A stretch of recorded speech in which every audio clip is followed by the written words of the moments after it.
Et voilà, petite perte de balle de Contreras qui cherchait Gallardo. C'est une touche favorable aux Montpelliérains. Entrée en matière assez timide des Monégasques pour le moment, mais on ne joue que depuis une grosse minute. Dacosta qui dégage très loin ce ballon dans l'espace là-bas. Un ballon qui est allé chercher Manu Dacosta.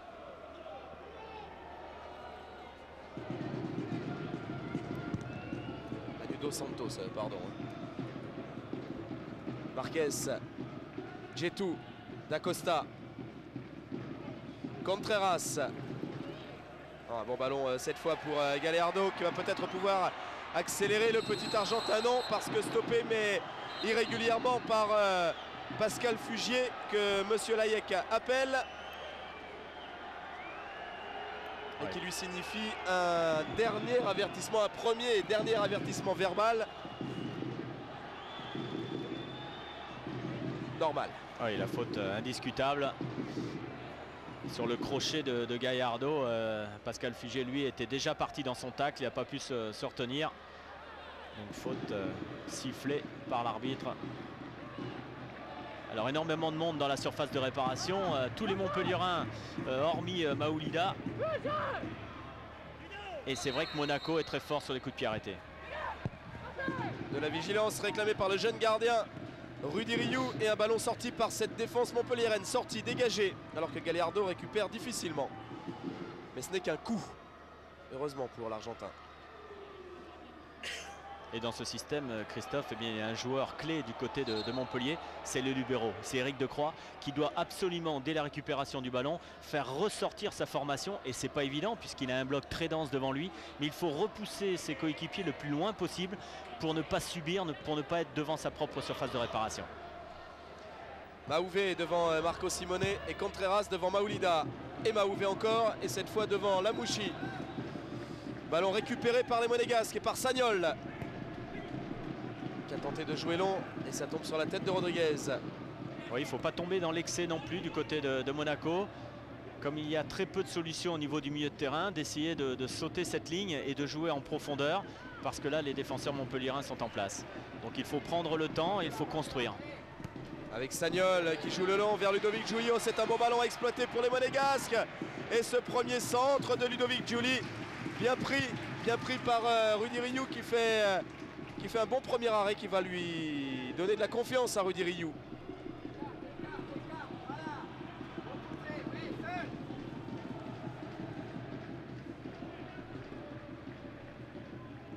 On le voit hein, sur ces images de Fred Godard, le pressing constant sur le porteur du ballon. Quand il se déplace ou à droite ou à gauche, il y a toujours un Montpelliérain sur le porteur. Et Gallardo de démarrer cette fois. Mais un ballon un petit peu trop profond et ce sera un renvoi aux 6 mètres à jouer par Rioux. Allez, vous l'imaginez, face à un tel bloc défensif, les consignes de Claude Puel, c'est d'écarter au maximum et d'essayer de passer par les côtés. Donc, ce qui inquiète un petit peu Michel Mézy d'ailleurs, parce qu'il y a eu déjà 2-3 ballons longs sur les ailes qui sont passés dans le dos de sa défense. Il a secoué un petit peu tout son monde. Et oui, c'est vrai qu'il va falloir passer par Gallardo à gauche, par Giuli à droite. Et le principe des joueurs de Monaco, c'est d'essayer d'aspirer un peu Dos Santos et Fugier pour jouer dans le dos. Maoulida avec Delaye, et Monsieur Layek revient à la faute, la première faute commise par Martin Djetou, parce qu'il n'y avait plus avantage sur cette action pour les Montpelliérains.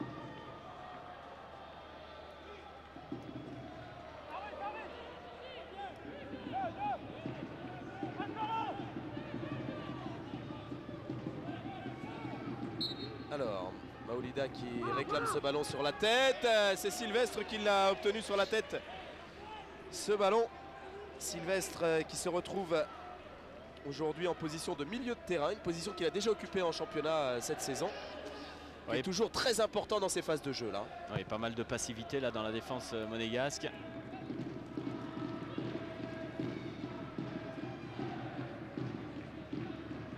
Dacosta avec Contreras. Marquez. Le démarrage de Contreras, Marquez l'a vu.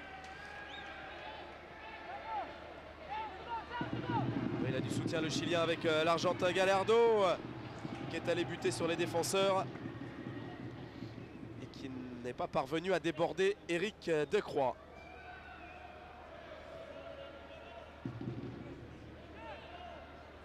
Il est évident que face à ce bloc défensif hyper important, il va falloir essayer de provoquer un maximum. C'est ce qu'essaie de faire Gallardo. Et c'est vrai que les petits gabarits de l'AS Monaco auront un rôle déterminant dans cette rencontre, ça c'est une évidence. Sagnol contré à la source par Sorlin et Sagnol obligé de revenir sur Tony Silva qui va changer de côté, qui va faire tourner ce ballon. Ça repart avec Rafael Marquez. Contreras. Marco Simone. Ouais, marquage très strict de Rodriguez sur Simone. Ça c'est aussi une clé de ce match.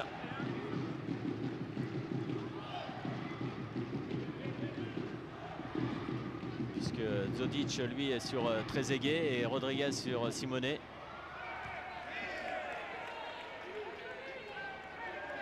pour l'instant Rodriguez fait bonne garde, même si Marco Simone semble déjà en jambes.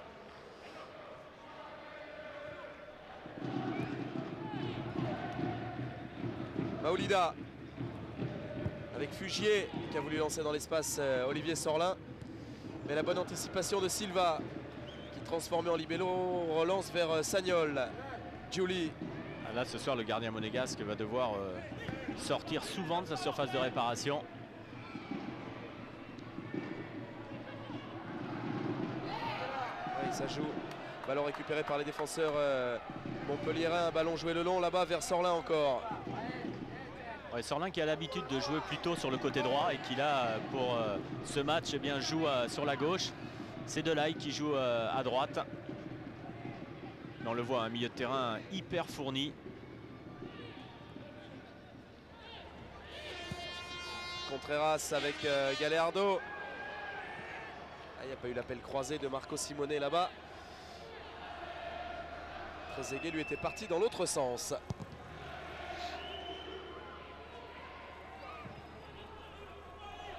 Djetou au-dessus de Maoulida et Djetou qui va récupérer ce ballon pour jouer un coup franc parce que Maoulida justement ne l'a pas joué ce ballon. Ouais, il empêche complètement Martin Djetou de sauter.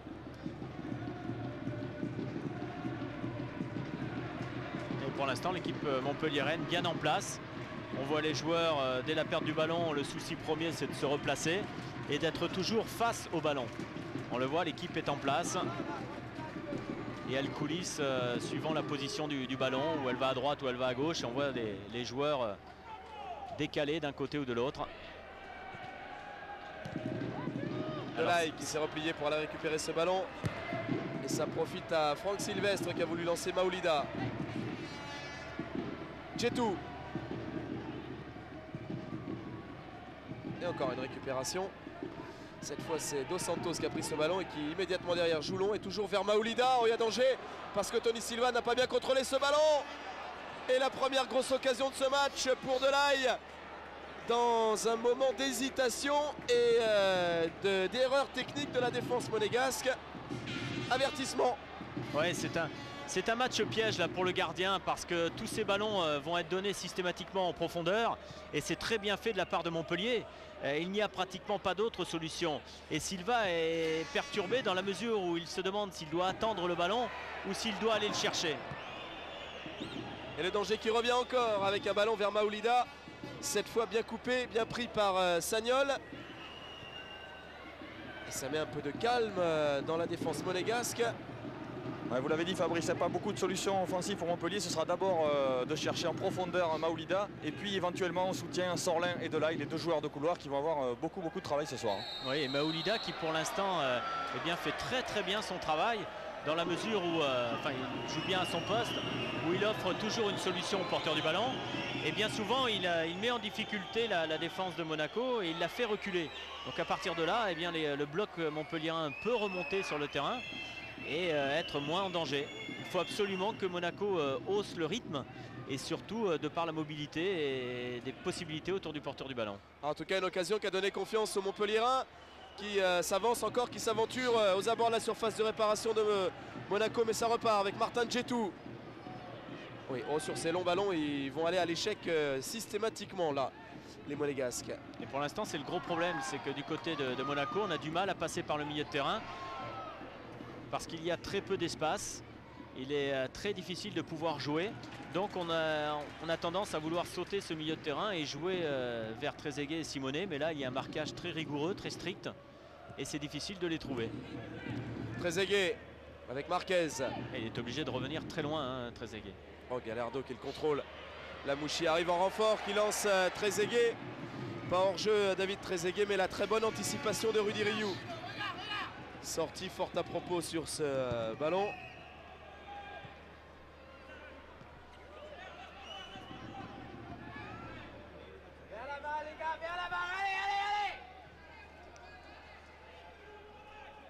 Je crois que les propos de Claude Puel sont très clairs. Mais c'est vrai que pour aller vers l'avant, il faut avoir des possibilités. Il faut trouver des espaces. Pour l'instant, c'est pratiquement impossible.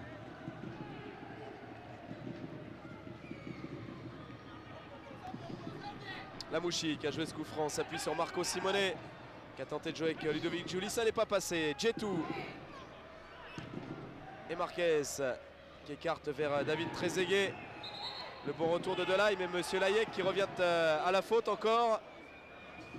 Première faute commise par Michel Rodriguez sur David Trezeguet, qui derrière s'est rendu coupable d'un tacle un petit peu trop appuyé sur Delay, celui-ci, alors que Monsieur Layek avait déjà sifflé.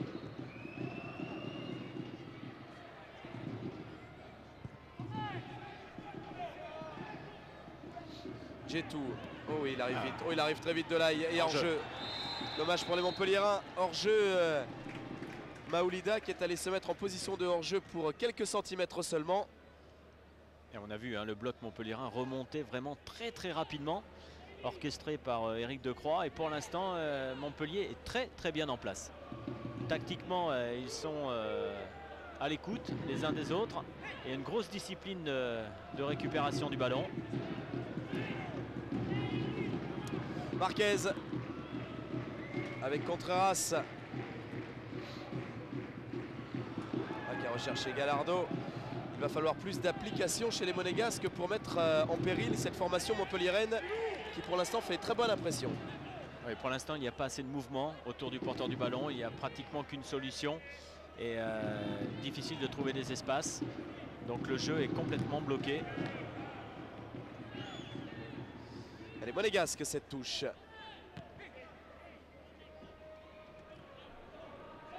Fugier. Et de nouveau une touche à venir.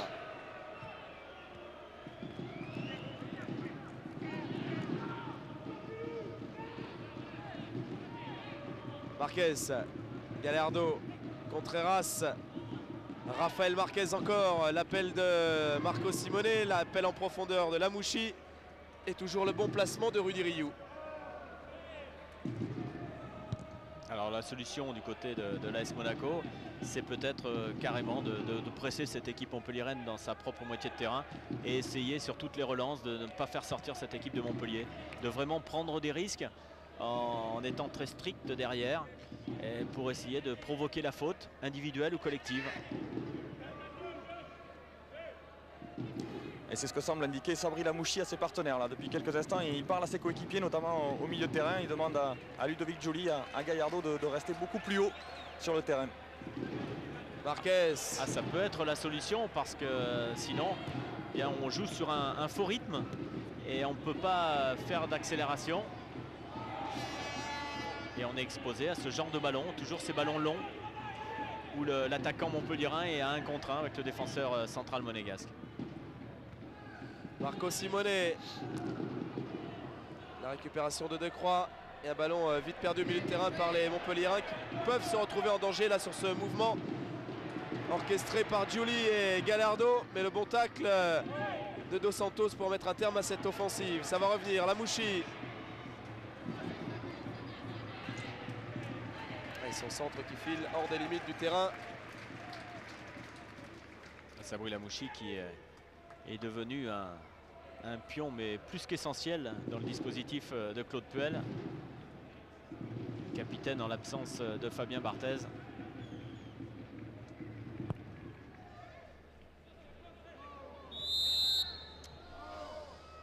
La faute de Franck Sylvestre sur Dacosta qui doit rejouer ce coup franc parce que le ballon n'était pas arrêté.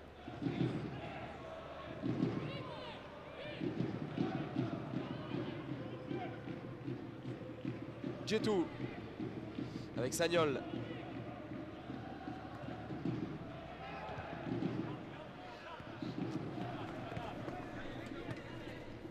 Côté montpelliérain, pour l'instant, il y a toujours une couverture.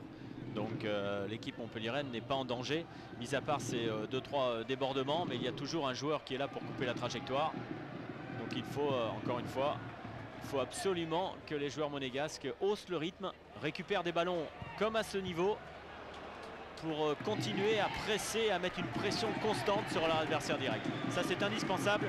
Sinon, le match, on le voit depuis maintenant 17 minutes. Il végète un petit peu, on a l'impression qu'il n'est pas parti. Sagnol qui fait tourner ce ballon avec Marquez. Simonet. Marquez encore. Cette fois s'appuie sur Gallardo. Le 1-2 réussi avec David Trezeguet. L'arrivée de Ludovic Julie là-bas qui va peut-être pouvoir déborder et centrer ce ballon. Voilà qui est fait. Un ballon pris par Decroix et renvoyé par Dos Santos. Mais effectivement, en se positionnant très haut sur le terrain, en ce moment, Monaco est en train de mettre en difficulté cette équipe montpelliéraine. Et voilà, nouvelle récupération très haute. Cette fois, c'est Willy Sagnol qui intercepte ce ballon. Et c'est Sorlin qui est obligé de défendre là-bas âprement dans les pieds de Willy Sagnol qui, lui, selon monsieur Layek, s'est rendu responsable d'une faute. Ça va faire respirer l'arrière-garde montpelliéraine.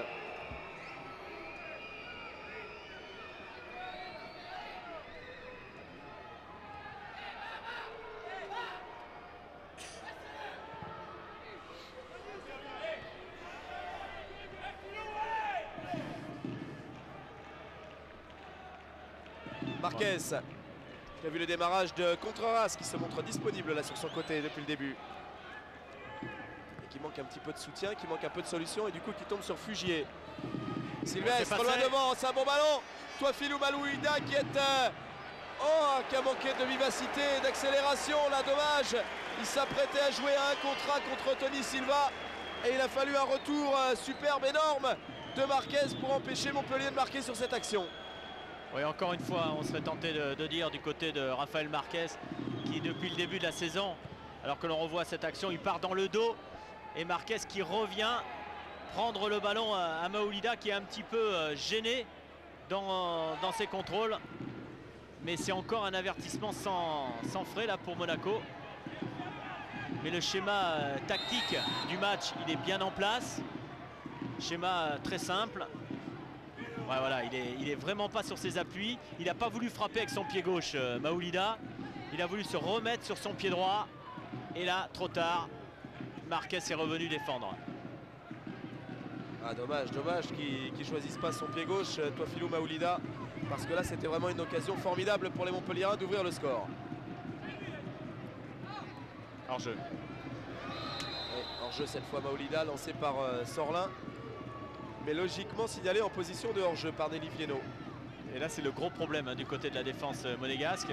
À savoir, est-ce qu'on suit et est-ce qu'on décroche un petit peu, ce qui fait qu'on étire un peu le bloc également de Monaco, ou est-ce qu'on prend des risques et on accompagne les milieux de terrain et les attaquants, mais on se retrouve à 1 contre 1. Et par contre, on peut jouer dans le dos. Tout le problème est là pour les défenseurs centraux surtout, dans la mesure où Maoulida joue bien le coup, revient et ensuite appelle dans le dos de la défense. À Bastia, ça a été un petit peu le même match également, puisque Bastia jouait avec des longs ballons comme ça. Et parfois, la défense monégasque a été un petit peu en difficulté. On vous annonce un match difficile à jouer pour les Monégasques, un match piège. Même, ce match piège, il est en train de se dessiner avec un peu plus d'insistance maintenant. Et les Montpelliérains d'aller s'installer de nouveau dans la surface de réparation. Ce ballon pris de la tête et finalement pris par Tony Silva. Ouais, qui va essayer de chercher très loin devant David Trezeguet et Marco Simonet. Mais pour l'instant, c'est la défense montpelliéraine qui fait bonne garde.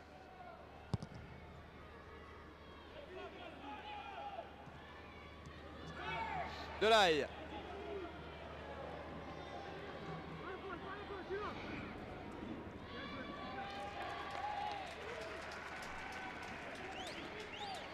Ça se compliquait hein, avec les présences de Dacosta, de Marquez. Ça faisait beaucoup, certainement trop pour Delaye. Mais on le voit, le souci premier des trois joueurs que l'on a précités en ouverture, à savoir Maoulida, Delaye et Sorlin, le souci premier c'est d'aller provoquer et de repousser systématiquement la défense monégasque. Ouais, le souci de Claude Puel, c'est de voir son équipe mettre du rythme dans cette partie, du rythme et de l'application, mais aussi de savoir se montrer patiente, parce qu'il sent que ça va être une belle partie d'échecs. Sagnol avec Sabri Lamouchi. Et Sagnol encore pour aller chercher ce ballon dans les pieds d'Olivier Sorlin. Deux garçons originaires du même coin de la France, de Saint-Étienne, qui ont connu la même école de football, y compris des destinations sudistes. Et attention à ce coup franc avec la montée de Djetou et de Marquez.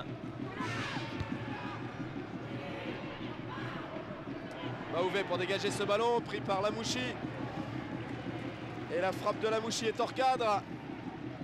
Oui, mais c'est peut-être une possibilité sur ces ballons récupérés de frapper au but pour essayer de faire sortir davantage l'équipe de Michel Mézy.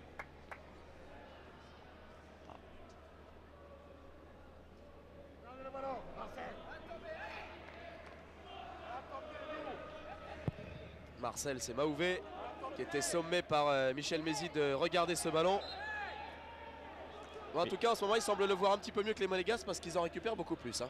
Ah oui, ils sont bien en place et Michel le sait très bien, hein, on l'a dit, mais c'est un match extrêmement important pour la suite. Il y a les vacances derrière et c'est vrai que de partir sur une autre défaite, mentalement c'est difficile à accepter, d'autant plus qu'il y a beaucoup d'efforts d'effectuer sur le terrain ce soir.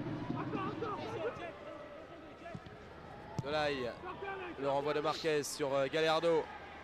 Sur ce genre de ballon, par contre, là, il y a des coups à jouer du côté de l'AS Monaco en remontant le ballon très rapidement. Parce que dans ces phases de jeu, Montpellier se découvre, est obligé. Fugier. On va devant vers Delaye. Stoppé par Marquez qui repart avec Contreras. Oh la belle accélération. Oh la belle accélération du Chilien. Contreras, un ballon qui profite à Marco Simone. L'avantage laissé par Monsieur Layek au Monégasque. Djetou, Lamouchi vers David Trezeguet, suivi par Michel Rodriguez. Et ça repart dans l'autre sens avec Pascal Fugier qui tombe sur Dacosta. Gallardo, Trezeguet. Ouais, ça tourne bien. Le rythme s'accélère un petit peu en ce moment dans cette rencontre. Sagnol avec Ludovic Giuli qui a de la réussite parce que ce ballon lui a été rendu involontairement par Zodic et il a tenté sa chance, Ludovic Giuli.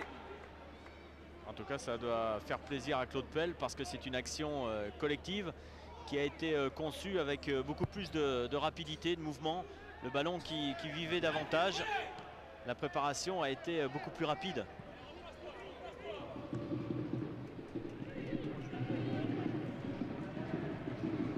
Claude toujours très attentif à tout ce qui se passe.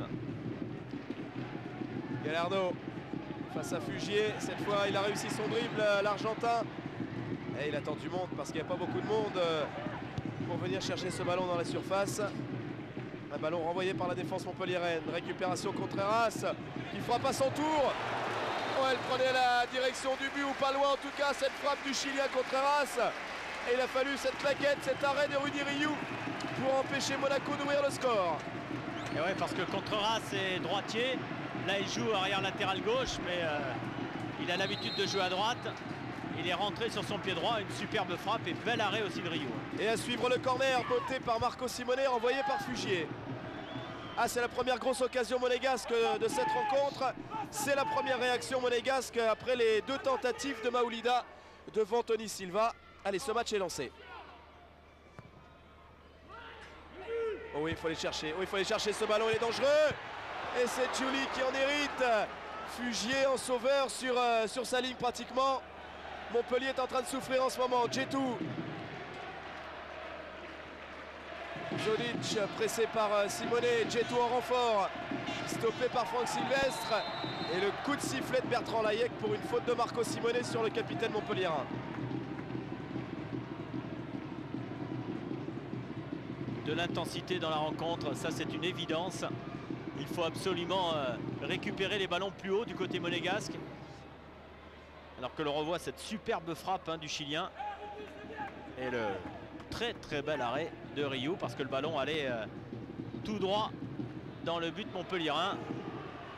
Il a même évité l'arbitre au passage. Et il valait mieux pour monsieur Layec qui ne prête pas ce ballon parce que c'est parti à 2000 à l'heure.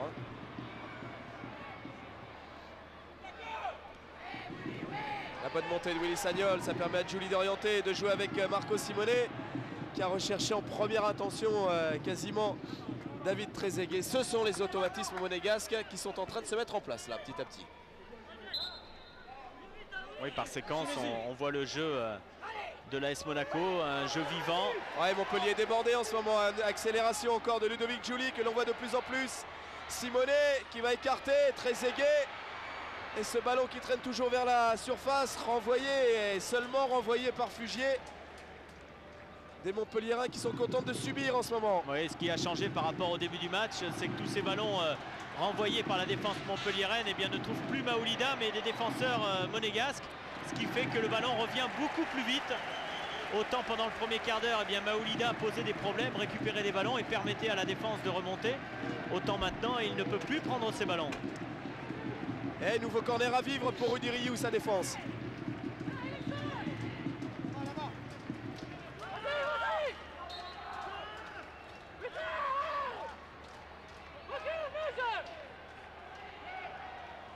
S'il n'y a pas pression là. Ouais, bien botté par Gallardo, la très belle sortie de Rudy Rioux. Fait un très bon match dans son placement, dans ses interventions, dans ses arrêts. Il est très bon. Et on a vu, Christophe, que le langage est important. Concentration extrême. Maoulida qui doit s'en vouloir quand même de l'occasion tout à l'heure.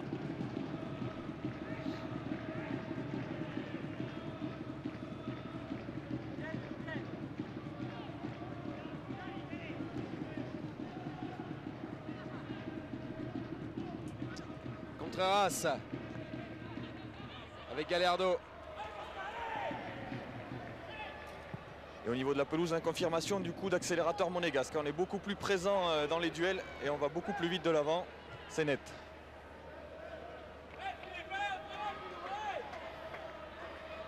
Marquez avec Dacosta. Gallardo. Simone.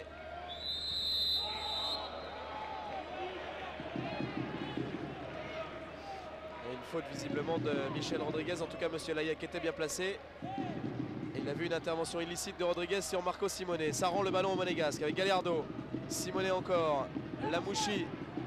Simone qui a pris un coup au passage en allant chercher ce ballon. Sagnol. Avec Giuli. Stoppé par Zodic et ça repart côté montpelliérain. Tant bien que mal, Sorlin qui met ce ballon loin devant lui dans l'espace. Impossible à exploiter pour Touafilou Maoulida.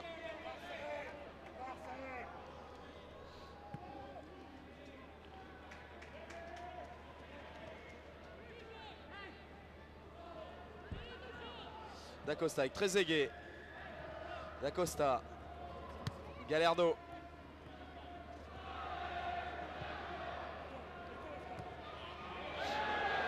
Le gros problème pour l'AS Monaco pour l'instant, c'est que des joueurs comme Trezeguet, comme Simone sont toujours dos au but montpelliérain. Ils sont toujours obligés de jouer en appui. Ils ne peuvent pas pour l'instant faire effectuer des contrôles orientés et être face à leur adversaire direct, face au but de Montpellier. Donc c'est toujours pour l'instant un jeu de remise. Il y a très peu de ballons exploitables face au but de Montpellier. Très peu de positions de frappe. Pourquoi? Parce qu'il y a très peu d'espace. Pour l'instant, dans l'impossibilité de trouver des passes, les deux attaquants de Monaco sont obligés de revenir face au ballon. Contreras avec Giuli. Bien pris par Dos Santos qui remonte ce ballon vers Olivier Sorlin. Et la touche elle est favorable au monégasque. Joué rapidement par Sagnol vers Giuli. Djetou. Il y a une grosse discipline au niveau montpelliérain.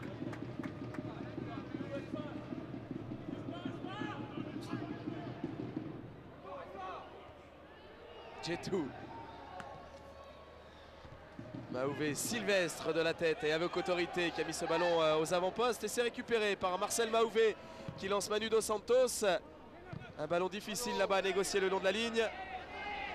Un ballon récupéré par Éric Decroix qui va repasser par la case départ et son gardien Rioux. Ah ouais. Gêné par un faux rebond devant lui, Rudy Rioux.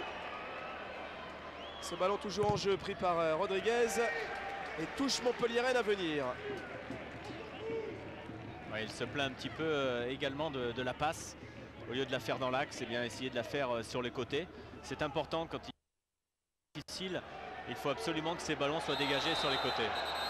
Il va prendre un carton, Franck Sylvestre. Il n'est pas content parce qu'il dit que c'est la première faute. Et il n'a pas tout à fait tort non plus.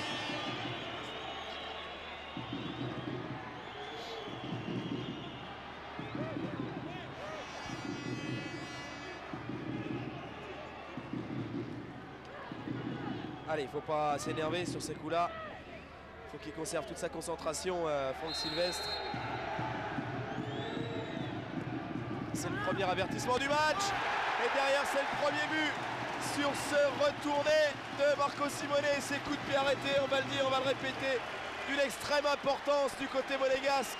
L'efficacité monégasque sur toutes ces phases de jeu, sur toutes ces phases de statique, et bien statique elle l'était, et beaucoup trop la défense montpelliéraine. Ça fait 1-0 après 33 minutes de jeu dans ce match. Oui, que c'est bien joué de la part de l'AS Monaco et de Gallardo. Ces coups francs rentrants, brossés, si personne ne la touche, elle va directement dans le but et elle met le gardien adverse en difficulté également dans la mesure où il y a beaucoup de monde devant lui et qu'il y a beaucoup de mouvements. Et bien souvent le ballon peut passer à travers tout le monde et aller dans le but. Claude Puel lui reste stoïque, en tout cas pour Simone c'est son 13e but et il revient à la hauteur de Sonny Anderson. Alors on ne sait pas ce qui se passe à Lyon, mais en tout cas virtuellement il revient à la hauteur de Sonny Anderson, le buteur lyonnais Marco Simone, qui est le meilleur buteur monégasque du coup avec ce 13e but. Le retourné avait été tenté par Gallardo, l'efficacité signée Marco Simone, comme ça a été très souvent le cas et en majeure partie pour les monégasques depuis le début de saison par Marco Simone, l'italien, et Monaco qui prend l'avantage dans ce match difficile à négocier et qui finalement prend plutôt une bonne allure pour les monégasques, en tout cas pour le moment. Oui, et puis surtout maintenant du côté de Montpellier, il va falloir changer peut-être de tactique. En tout cas, sûrement après la mi-temps, il reste encore 10 minutes, mais il va falloir se livrer davantage. Un petit mot avec Claude Puel. On a coutume de dire que couvrir la marque, ça facilite les choses. C'est d'autant plus vrai ce soir. Je ne sais pas, on verra par la suite.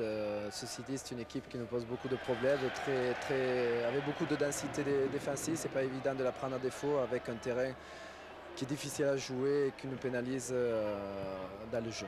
À votre avis, la solution, ça passe par où?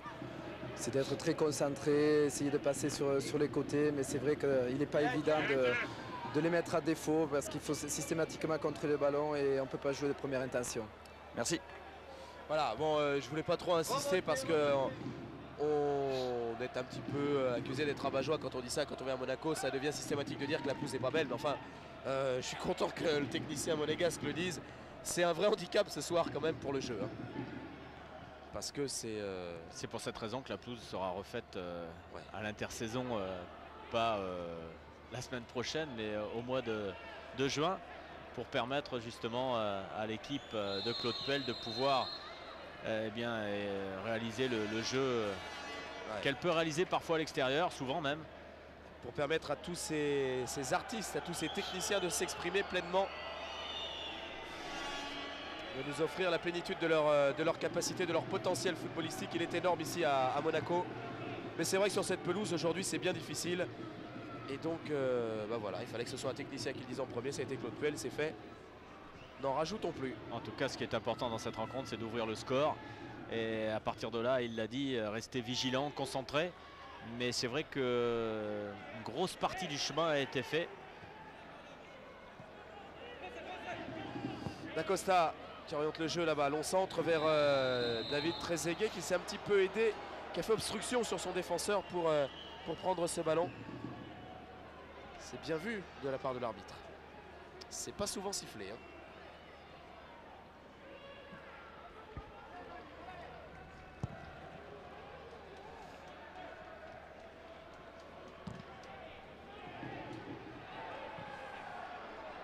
Rodriguez qui tombe sur Gallardo.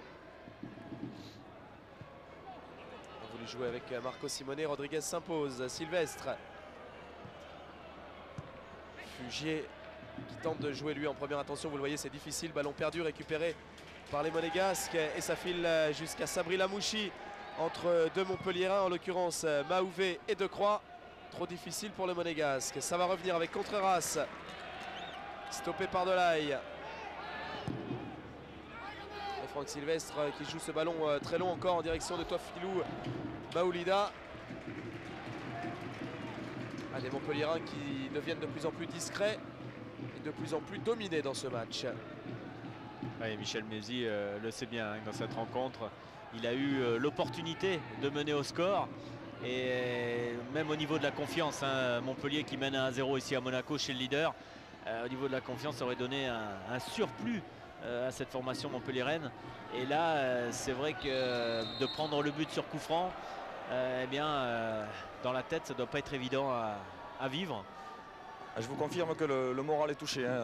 Sur le banc, on est beaucoup intervenu depuis le début de la rencontre, et puis depuis le début, on accuse le coup, hein. C'est le silence pour l'instant, hein. Et oui, parce qu'on sentait cette équipe bien en place, avec beaucoup de rigueur, de discipline. Et donc, sur le banc montpelliérain, on donnait ces consignes-là de garder cette confiance, cette rigueur. Et plus le match avançait, plus la confiance était importante. Et je pense que dans l'esprit de Michel Mézy, c'était d'arriver à la mi-temps avec ce score de parité de 0-0. Il aurait pu regonfler ses troupes pendant 45 minutes. Là, il va falloir trouver des mots différents pour essayer de revenir au score. D'Acosta bien lancé par Gallardo. D'Acosta qui va pouvoir centrer ce ballon. Oh, bien joué. Et bonne sortie de Rudy Rioux. Il la fallait cette sortie. Il la fallait. Quel bon centre. Oui, la faute de Marquez sur Maoulida.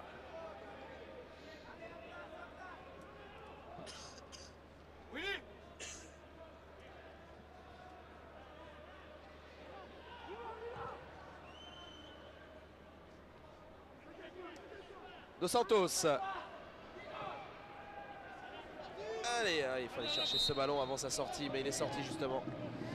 Ce ballon, il est sorti avant que Manu Dos Santos parvienne à centrer. Ouais, pas évident, hein, de prendre Giuli en vivacité.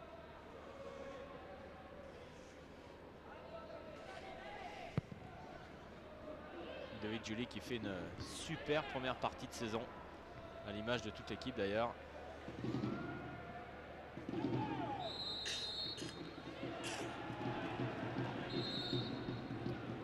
Nouvelle faute de David Trezeguet sur son défenseur Nenad Jodic.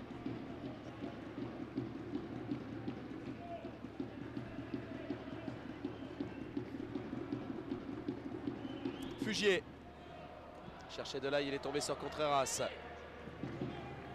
Gallardo. Contreras qui fait une très très bonne partie, dans la mesure où on le voit énormément défensivement, et puis surtout c'est qu'il repousse constamment Philippe Delaye qui lui eh bien, a du mal à se situer par rapport à ce placement là, et lui qui a besoin d'énormément de ballons, hein. Philippe Delaye, on le sait bien, c'est un joueur avec beaucoup de qualité technique, de vivacité. Pour l'instant il est un petit peu esselé dans sa partie de terrain et on le voit très très peu. Et on le voit bien, il respecte complètement le schéma tactique, alors qu'il pourrait peut-être bouger davantage, mais ça libérerait Contreras sur le côté et ça poserait sûrement des problèmes ensuite. Giuli cherche à lancer Marco Simone. Le renvoi d'Éric Decroix. Trezeguet avec Ludovic Giuli. Oh, il est tout seul, Marco Simone, oui, mais tout seul en position de hors-jeu, l'Italien. Il revient d'une position de hors-jeu.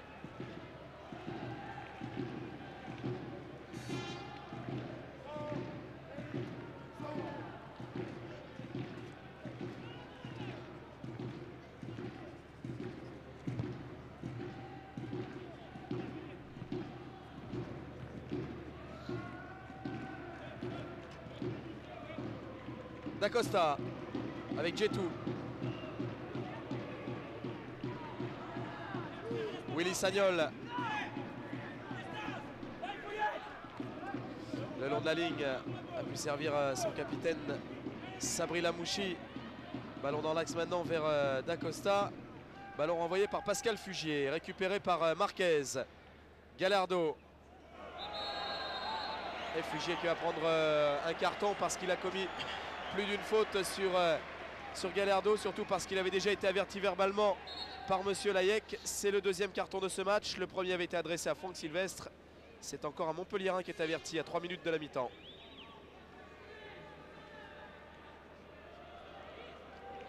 Il est évident que face à Gallardo, il ne faut absolument pas se jeter.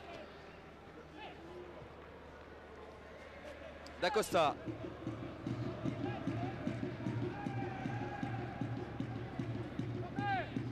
Le soutien avec Contreras. S'appuie sur Simonet qui a tenté la déviation vers Gallardo. C'est pas terminé pour les Monégasques parce que Simonet est allé chercher ce ballon. Mais parce qu'il a commis une faute, Monsieur Layec a sifflé.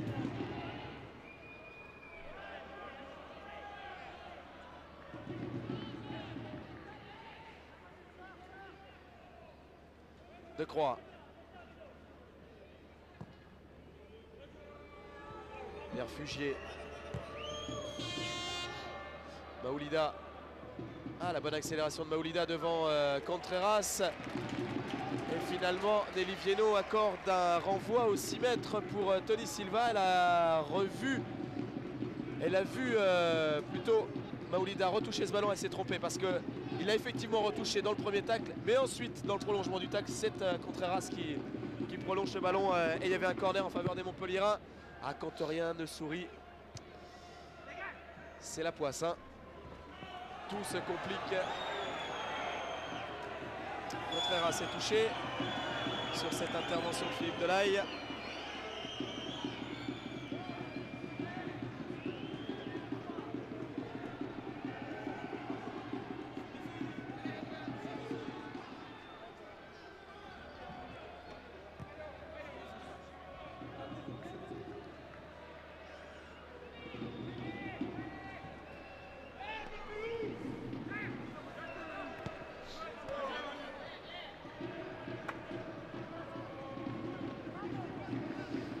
Julie qui va regagner la capitale rhodanienne, c'est-à-dire Lyon,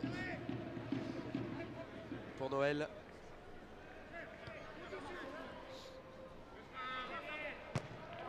Rafael Marquez lui se rendra au Mexique pour Noël et puis ce sera le retour en France, illico presto, parce que les Monégasques reprennent le 27 décembre dans l'après-midi.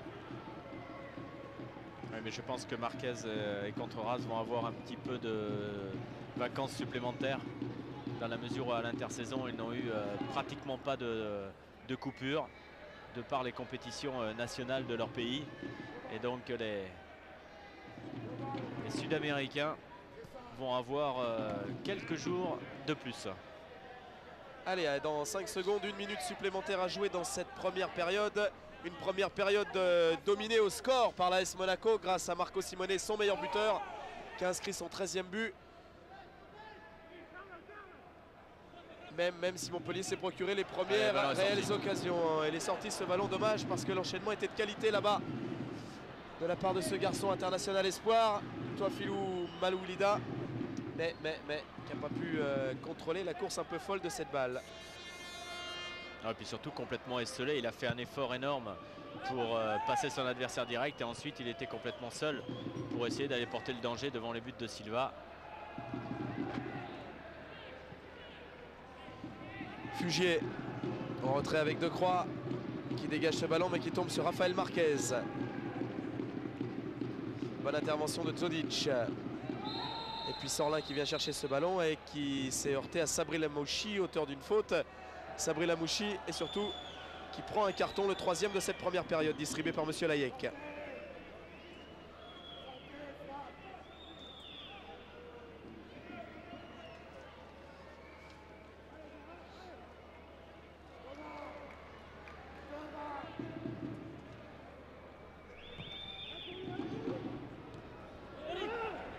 hors-jeu. Il y avait une position de hors-jeu de signaler au moment où Maoulida a pris ce ballon de la tête et l'a dévié. Voilà, et sur ce coup de tête, le coup de sifflet de monsieur Layek signifiant le terme de cette première période.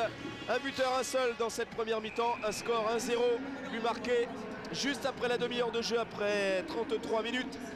Très exactement, le 13e but de Marco Simone cette saison. Et il permet à Monaco de se sortir d'une situation qui n'est pas très simple dans ce match face à des Montpelliérains qui auraient pu ouvrir le score, Fabrice. Ah, ils auraient très bien pu, en tout cas ils avaient l'opportunité par Maoulida. Et puis sur ce coup de pied arrêté, on le dit souvent, hein, mais les coups de pied arrêtés font la différence. On le voit complètement esselé, hein, Marco Simone dans la surface. Pourquoi? Eh bien tout simplement parce qu'il y a eu énormément de mouvements devant le but. Et tous les Montpelliérains, les défenseurs sont partis avec 2 ou 3 joueurs. Et puis très vite un petit mot avec Olivier Sorlin. Olivier, est-ce que Montpellier a laissé passer sa chance dans le premier quart d'heure? Ah peut-être, parce qu'on a eu de belles occasions, notamment Tourfilou qui arrive tout seul dans le gardien. Mais bon, c'est difficile quand même, parce que le terrain n'est pas bon. Au milieu de terrain, il nous jongle un peu, donc on a du mal à récupérer la balle et se procurer d'autres occasions. Donc il va falloir peut-être jouer un peu plus haut, apprécier, gagner les duels au milieu de terrain et peut-être qu'on se procurera d'autres occasions en deuxième mi-temps. Merci. Allez, tout le monde regagne les vestiaires. Il y aura des consignes certainement de part et d'autre.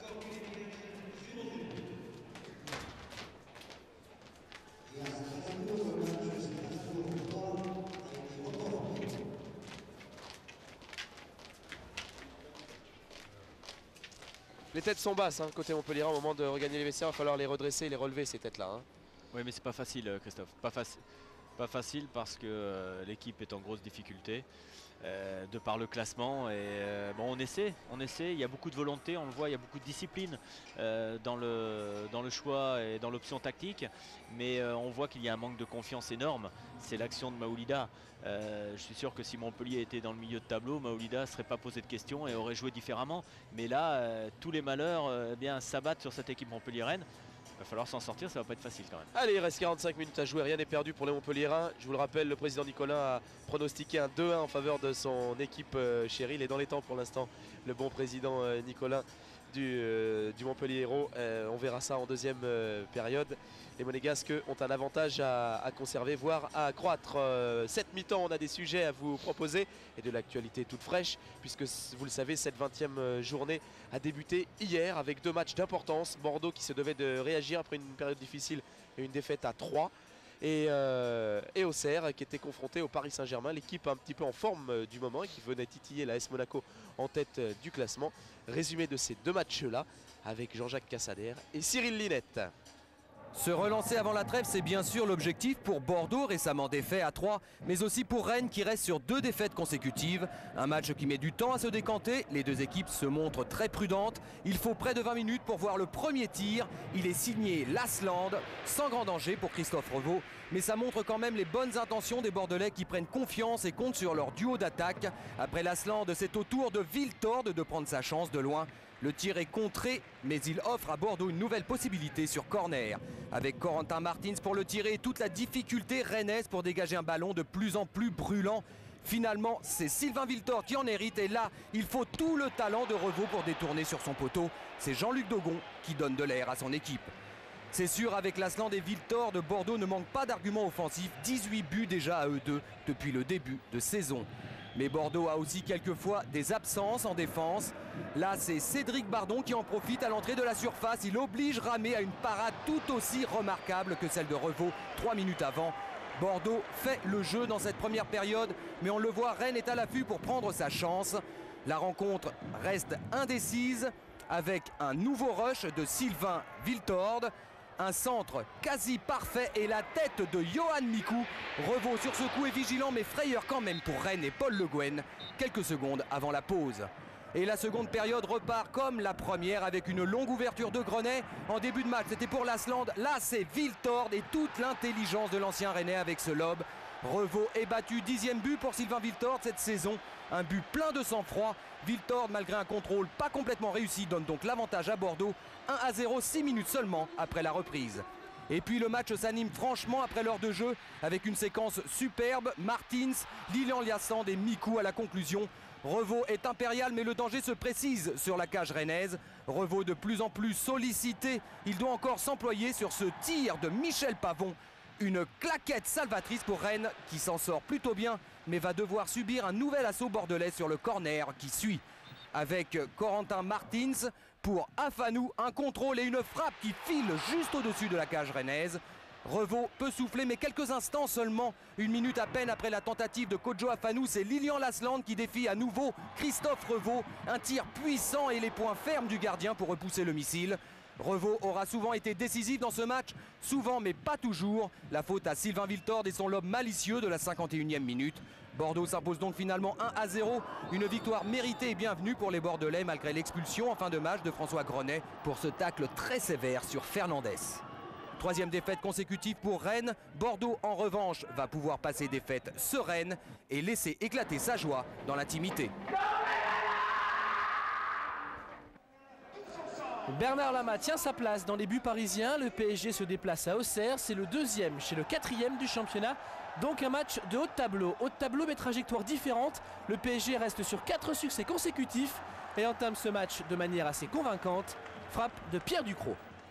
Une faute de Benarbia sur Jeune-Champ. Auxerre qui n'a plus gagné depuis 5 matchs semble fatigué en cette fin d'année. Fatigué sauf Guy Varche qui tente ici un coup franc.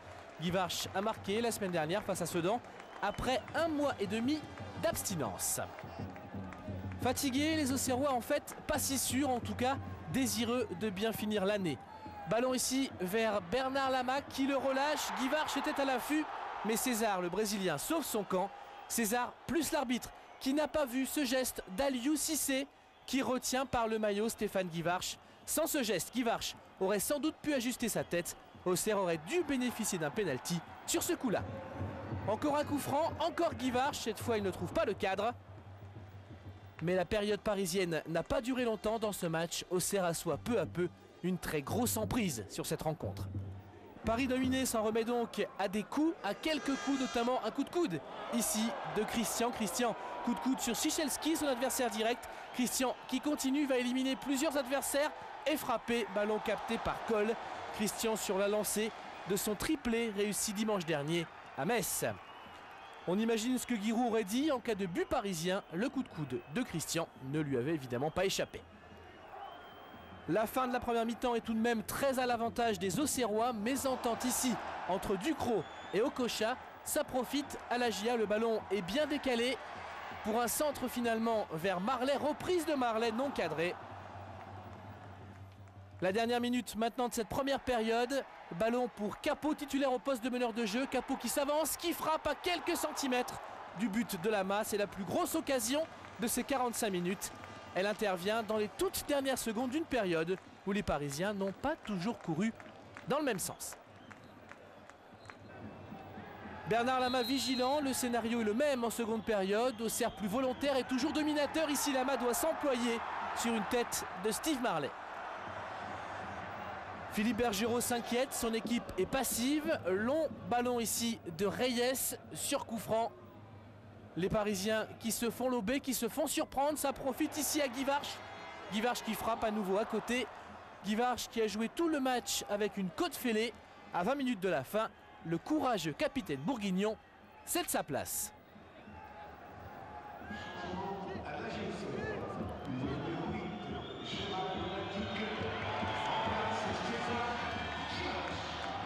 Gérald Batic fait son entrée, annoncée sur le départ depuis plusieurs semaines et dont la dernière apparition remonte à 1 mois et demi. 7 minutes plus tard, Baticle est ici à la conclusion d'un mouvement amorcé par Jeune-Champ, poursuivi par Taino. Tête de Baticle, Lama et Lobé. Et Auxerre ouvre le score tout à fait logiquement. À 10 minutes de la fin du match. Auxerre tiendra son succès jusqu'au bout, malgré une vigoureuse mais trop tardive réaction parisienne. Le PSG subit un coup d'arrêt. Comme Bernard Lama peut-être, Gérald Baticle pourrait très vite quitter un club dont il a été longtemps un serviteur. C'est en tout cas son souhait. Si cela doit arriver, sa sortie est superbe. Auxerre et Baticle s'imposent finalement 1-0.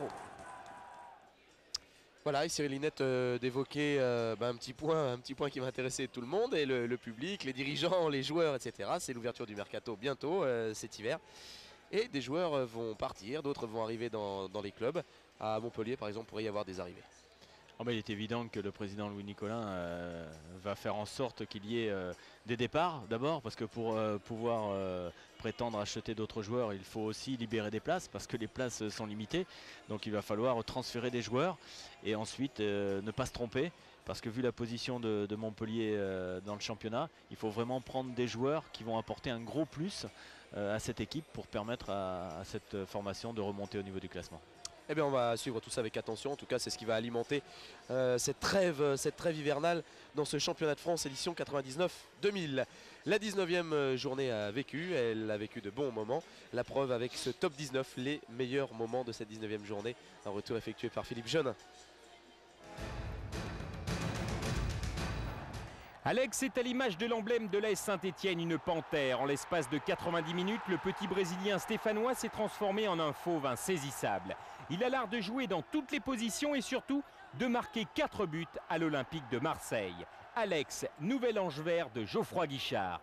Il a été le détonateur d'une victoire 5-1 face aux Phocéens, ce qui n'était plus arrivé depuis le 16 décembre 1979. À cette époque, Alex avait 7 ans.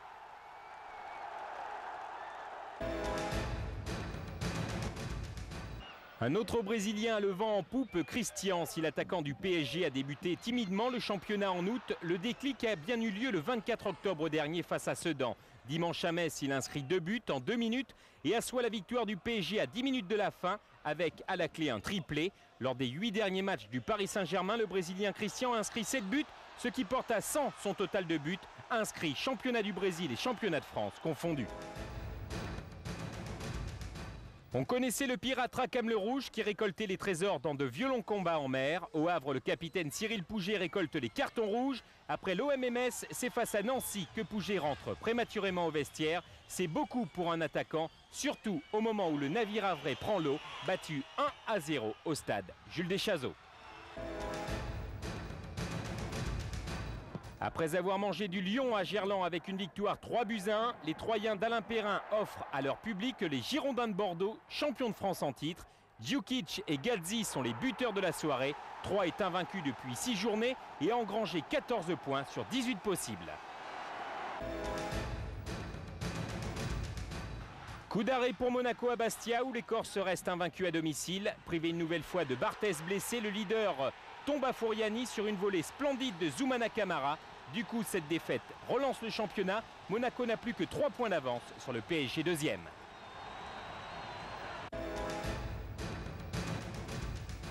Après la déroute 4-0 au Werder de Brême en Coupe UEFA, Lyon ne pouvait pas subir une nouvelle humiliation, surtout après le départ de Caveglia à Nantes. Malbranck ouvre la voie face à Rennes en inscrivant enfin son premier but en championnat.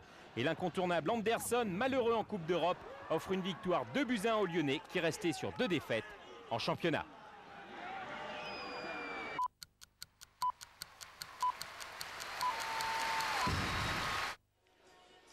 Et pour ajouter, pour être totalement complet, en match en retard de cette 19e journée, Lens-Nantes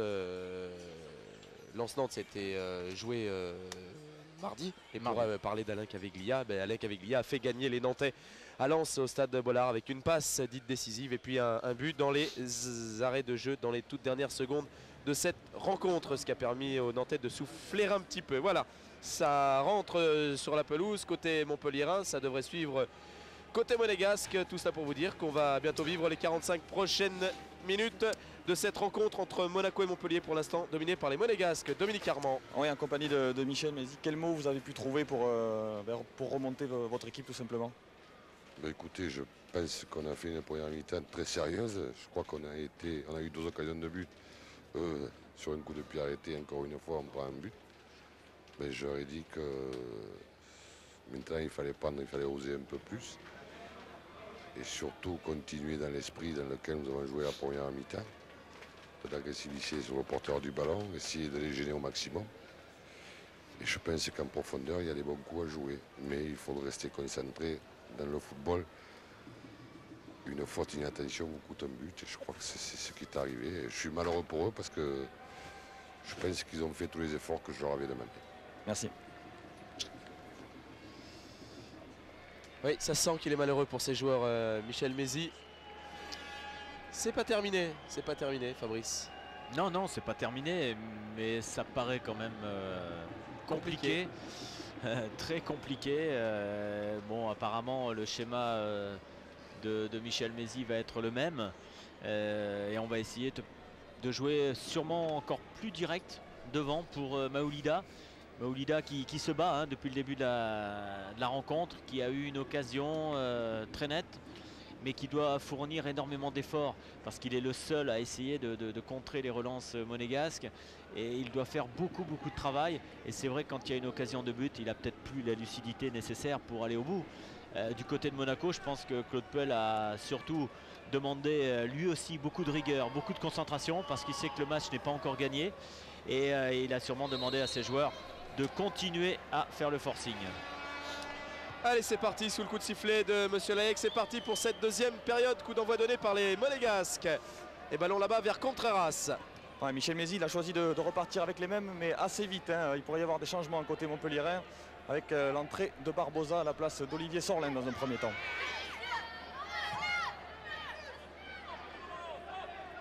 Marquez devant Maoulida. La récupération justement d'Olivier Sorlin. Fugier avec Sylvestre qui a de l'espace devant lui. Oui, qui profite du bon appel là-bas d'Olivier Sorlin. Malheureusement, il y avait une position de hors-jeu dans ce secteur. Position de hors-jeu de Philippe Delahaye. Voilà, au niveau du dispositif, Sorlin est repassé sur le côté droit. Hein. Il a joué côté gauche toute la première période, et il a changé à nouveau avec Delahaye, qui lui est passé à la place de Sorlin.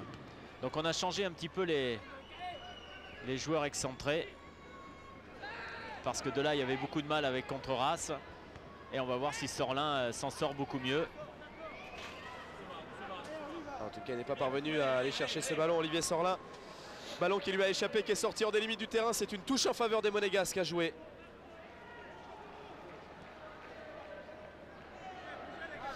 Lelon avec Galéardo, mais qui a un petit peu manqué son contrôle. Ça a profité à Franck Sylvestre, pas pour longtemps. De nouveau une touche. Et tactiquement, c'est bien joué aussi de changer un petit peu les deux joueurs, dans la mesure où Sagnol est beaucoup moins monté en première période que Contreras. Donc ça va permettre peut-être à Delahaye de moins défendre et de pouvoir exploiter ses capacités offensives davantage. Giuli. Tombé sur Zodic qui relance vers Manu Dos Santos. Et Giuli est là, replacé pour défendre.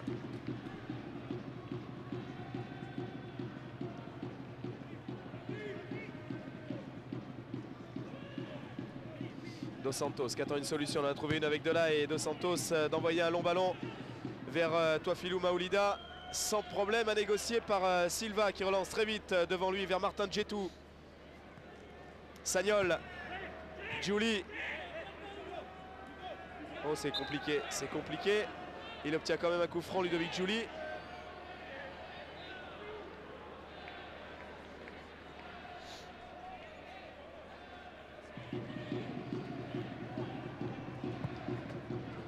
Ce ballon est joué long par Sagnol vers Marco Simone. Et coup de sifflet de Monsieur Layek pour une faute de Marco Simone sur Michel Rodriguez. Oui, une obstruction.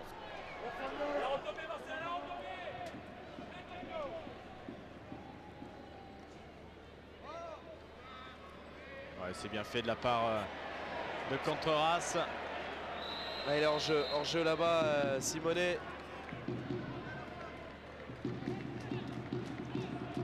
Signalé par Nelly Viennot, sanctionné par Bertrand Layek. Montpellier va pouvoir se sortir de cette situation-là.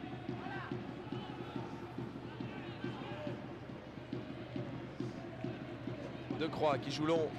Chercher Delahaye, battu dans les airs par le Chilien Contreras. La récupération de Dos Santos.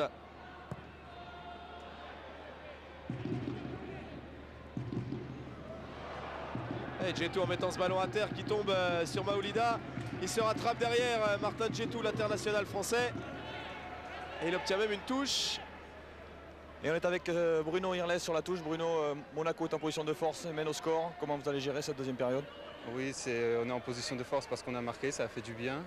Mais ils jouent très regroupés et ils nous mettent en danger sur des très longs ballons. par la vitesse de leur avant-centre.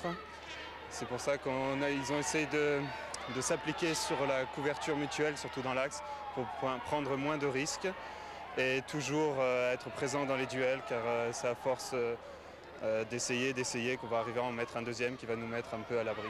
Merci. Il est consultant dans une autre vie, Bruno Irles, non Fabrice? Je sais pas. Beaucoup de lucidité, de clarté dans les propos de Bruno.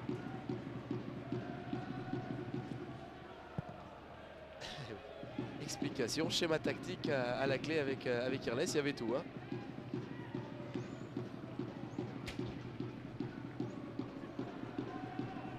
Gallardo. Ouais, bien fait. Oh, bien fait devant Fugier. Gallardo qui va accélérer, qui va les provoquer là-bas. Et Gallardo et Decroix. Et Monsieur Layek qui revient à la faute parce que l'avantage ne bénéficiait plus au Monégasque. Non, il fait une simulation de Gallardo. Ouais, carton jaune, non, parce qu'il a, en tombant, il a essayé, comme l'arbitre ne sifflait pas pour lui, il a essayé de récupérer le ballon avec la main. Avec la main, d'accord. Et on va le revoir parce que ça n'a pas échappé au grand Fred Godard. Ah oui, il n'y a pas faute. Voilà, et là, hop, avec la main, il a essayé de repousser le ballon. Bien vu l'arbitre. Hein. Il n'y avait pas faute, il a glissé tout seul. Gallardo, et il prend un carton logique derrière. C'est le 4e carton de la rencontre. 2 partout à ce niveau-là.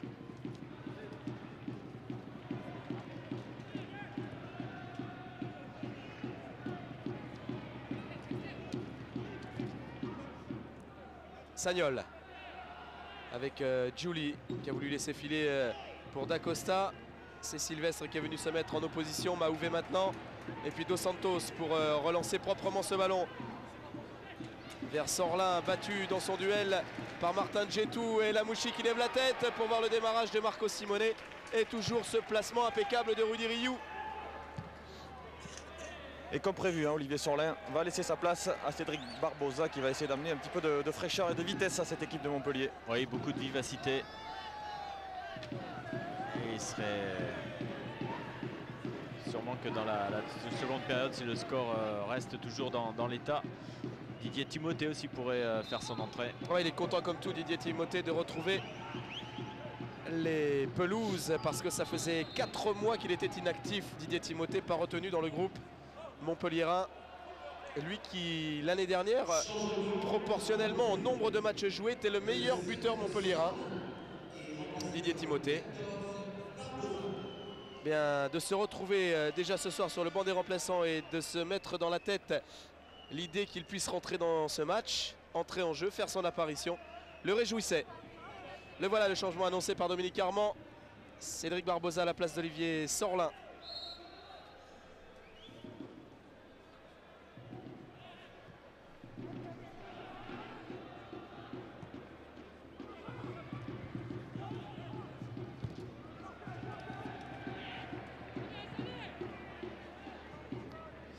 Decroix avec Rioux.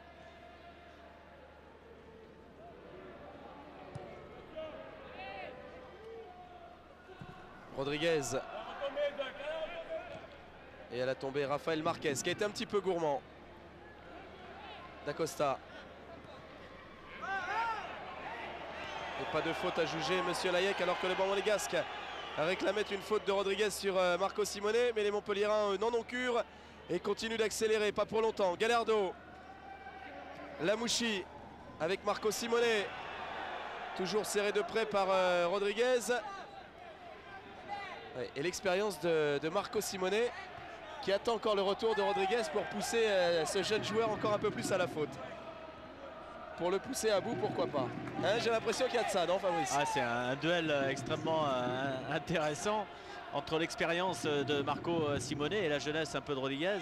Et c'est vrai qu'il joue un petit peu avec ça. Marco Simone, il sait qu'il va aller provoquer systématiquement son adversaire direct. Et il va obtenir à un moment ou un autre dans le match une mésentente ou un petit moment d'inattention, ce qui va lui permettre de pourquoi pas marquer son deuxième but personnel dans ce match. Sagnol parti dans une chevauchée folle face à Barbosa et Dos Santos, réclamait lui aussi un coup franc, ne l'obtient pas.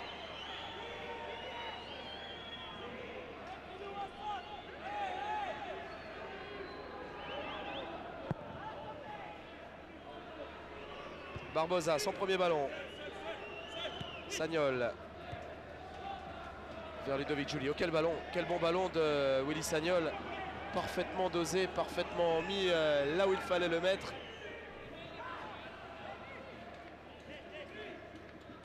Lui qui joue meneur de jeu hein, en équipe de France Espoir, Willy Sagnol. Mais il est évident que ça lui fait un bien fou de pouvoir évoluer à un autre poste. Parce que techniquement, au niveau des relances et au niveau du jugement dans ses passes, eh bien, il a une autre approche, une autre façon de voir les choses. Lamouchi. Simonet qui a centré ce ballon. Récupération Sagnol.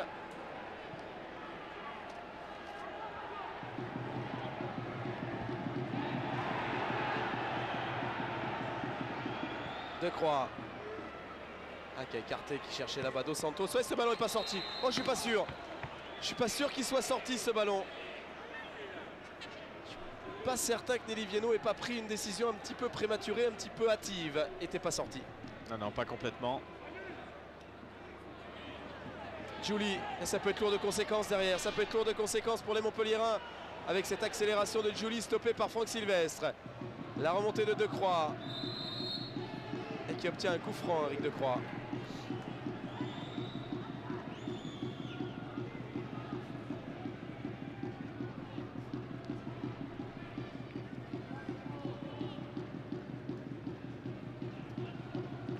Dos Santos. Le bon retour de Ludovic Giuli.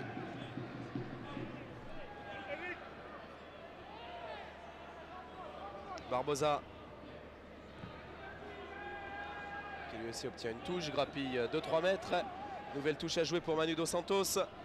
Il n'y a pas beaucoup de mouvement hein, autour de Manu Dos Santos, si ce n'est Barbosa. Il n'a pas osé centrer dans la foulée, Barbosa, alors qu'il avait réussi son premier dribble aérien.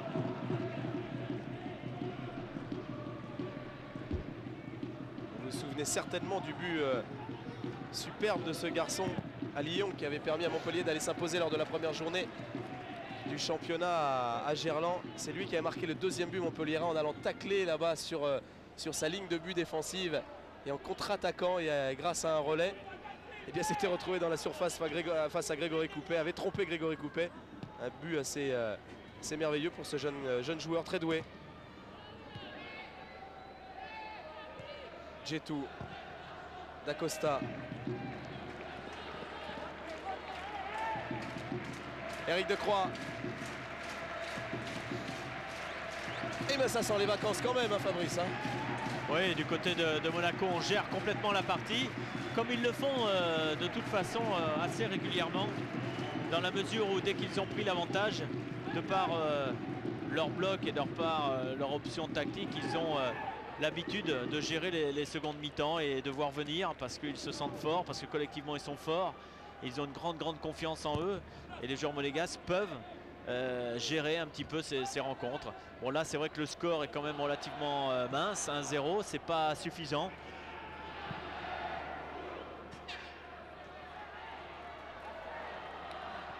Mais comme du côté de Montpellier on a du mal à se livrer aussi parce qu'on sent bien que si on prend davantage de risques on est exposé. Ce qui fait que ça donne un petit peu ce match un petit peu terne où il manque ce genre d'accélération un petit peu folle. Un exemple, hein, en pratiquement un quart d'heure dans cette deuxième période, on n'a pas vu Gallardo une seule fois. Ouais, on a du mal à trouver les meneurs de jeu, on a du mal à trouver les attaquants. Le ballon vit, va d'un côté, va de l'autre. Marquez. Il n'y a pas de grosse prise de risque. Oh, ce joueur Marquez aussi, on parlait de la jeunesse. Je vous parlais tout à l'heure du talent de Barbosa. Marquez, il joue comme un vieux briscard derrière, il a 21 ans à peine. Ouais, Marquez a 17 ans, il joue en équipe nationale du Mexique. Et c'est vrai qu'il a un potentiel énorme. Il s'est adapté hyper rapidement. C'est vrai que le fait d'avoir eh bien des Sud-Américains à côté de lui, ça a été un avantage. Mais il démontre depuis le début de la saison un potentiel vraiment énorme. Et le seul petit point que l'on pourrait lui reprocher, c'est un petit peu de manque de vivacité. Mais il sait vraiment tout faire. Il marque des buts, il en a déjà marqué 3. Il fait des passes décisives et on le voit, beaucoup de lucidité défensivement. Et c'est vrai que quand on voit la défense, la jeunesse de la défense de l'AS Monaco, on se dit que si la défense reste dans l'état, avec Contreras, avec Marquez, avec Christian Val, avec Sagnol, Barthez derrière, on se dit qu'il y a des belles années quand même qui vont venir. Ah oui. Et oui, il y a de très belles années à venir si du côté de Monaco il y a une politique cohérente, et c'est souvent le cas. Hors-jeu, hors-jeu, hors-jeu. Hors-jeu très aigué sur cette transmission de Ludovic Giuli. Le recrutement a été fait dans ce sens de toute façon, et c'est pas un hasard si on retrouve beaucoup de jeunes, et sans oublier le Suédois et le Norvégien. Farnerud le Suédois et Ries le Norvégien. Qui sont également des joueurs très prometteurs et qui sont très jeunes. Et qui sont internationaux espoirs dans leur pays. Et on n'a pas parlé Gallardo qui a 24 ans, Trezeguet 21 ans. Et ça fait quand même un gros potentiel. Et celui qui va entrer en jeu, Dado Percho, 25 ans. Ouais, il va remplacer par contre un joueur confirmé, hein, c'est Marco Simone qui devrait rester compteur bloqué à 13 donc. Ah, c'est les vacances dans peu de temps alors pour Marco Simone. Hein. Puis pour terminer, on a oublié Ludovic Giuli, 23 ans. Donc ça fait quand même un bel effectif pour les saisons à venir.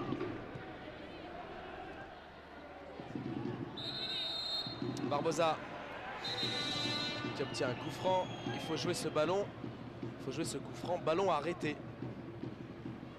Et du coup, Monsieur Laeg va en profiter pour accorder le changement monégasque. À l'heure de jeu, Marco Simone s'en va souhaiter bonne année sur le banc de touche. Les vacances pour Marco Simone, c'est officiel maintenant. Le buteur de ce match pour l'instant, Marco Simone.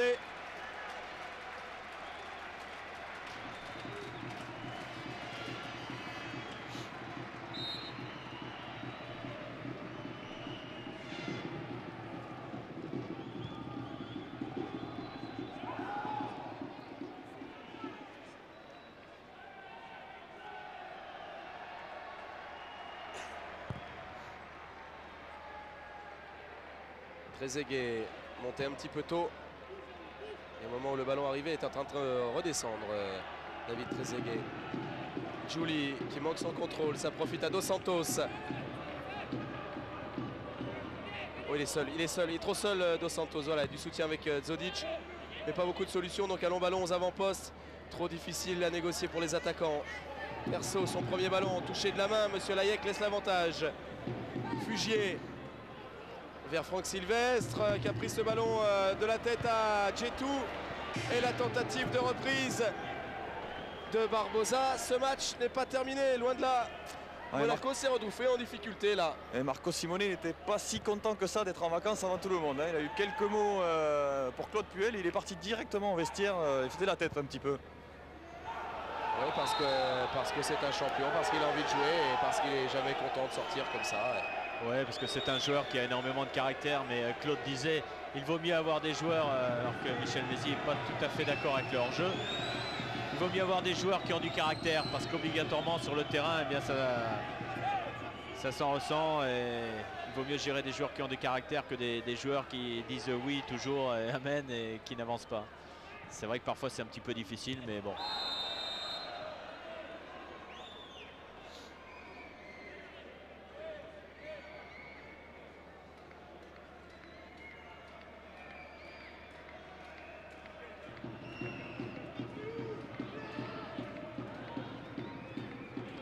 Lamouchi pour botter ce coup franc. Vers Dado Percho. Le dégagement de Manu Dos Santos. La touche sera favorable aux joueurs de la Principauté de Monaco. Oui, on va jouer un petit peu différemment avec Percho dans la mesure où tous les coups de pied arrêtés. Eh bien, on va le jouer bien pour joué lui. Ça. Bien joué Lamouchi vers Ludovic Giuli. Le centre de Giuli. Et cette défense montpelliéraine qui a du mal à dégager ce ballon. Voilà qui est fait avec Marcel Mahouvé qui tombe sur Contreras. Ça va revenir très vite. Et nouvelle phase de domination des Monégasques, Fabrice, parce que ces Monégasques qui sont installés très haut sur le terrain maintenant. Oui, et puis l'avantage d'avoir Percho devant, c'est qu'au niveau des ballons aériens, eh bien, il y a une présence physique importante avec lui et avec David Trezeguet. Et c'est vrai que dès qu'il rentre, eh bien, tous les coups de pied arrêtés sont dirigés vers Percho qui dévie systématiquement pour soit David Trezeguet, soit un autre qui arrive lancé derrière.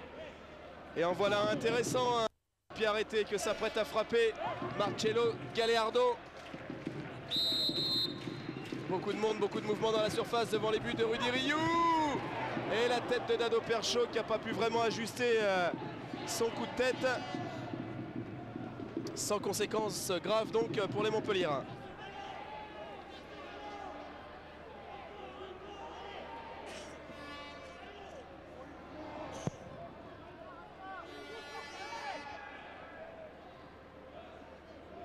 Lamouchi qui va jouer ce coup franc maintenant. Non. Va le laisser jouer à Martin Djetou.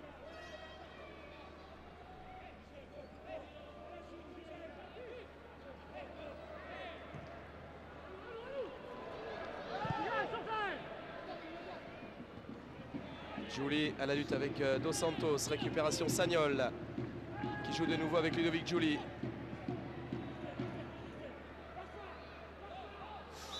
C'est un bon duel là aussi, hein. Giuli Dos Santos. Ludovic Giuli qui a un petit peu de mal par rapport à la vivacité de Manu Dos Santos. Oui. Avec tous les efforts qu'il a fait depuis le début de la saison, Ludovic Giuli, il a besoin aussi de souffler un petit peu.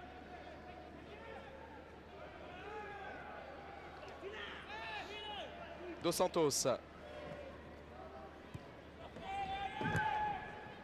Maoulida et un ballon que n'est pas parvenu à prendre Rafael Marquez. Derrière la vigilance et toujours la concentration de Tony Silva qui n'a pas un match facile à jouer, le jeune gardien monégasque, parce qu'il n'a aucun ballon quasiment à jouer. Et il faut toujours rester très vigilant. La faute de Gallardo sur ce ralenti de Fred Godard. Une faute qu'avait vu également Monsieur Layek. Les monégasques repartent. Giuli. Marquez a voulu redonner à Giuli, il est tombé sur Manu Dos Santos. Mais Marquez est venu rechercher ce ballon. Perdu de nouveau, ça profite à Barbosa. Il va prendre un carton, Willy Sagnol, il va prendre un carton sur ce tacle. Un peu trop appuyé sur Cédric Barbosa.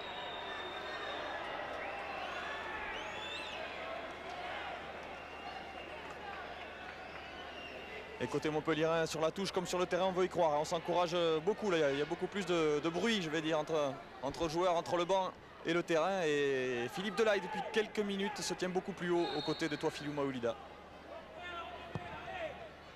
Dos Santos pour botter ce coup franc. Pris de la tête là-bas au deuxième poteau par Franck Sylvestre. Ah, il s'est appuyé sur Dacosta. Oui, Monsieur Layek l'avait vu. Ouais, il l'empêche de sauter, il s'appuie dessus.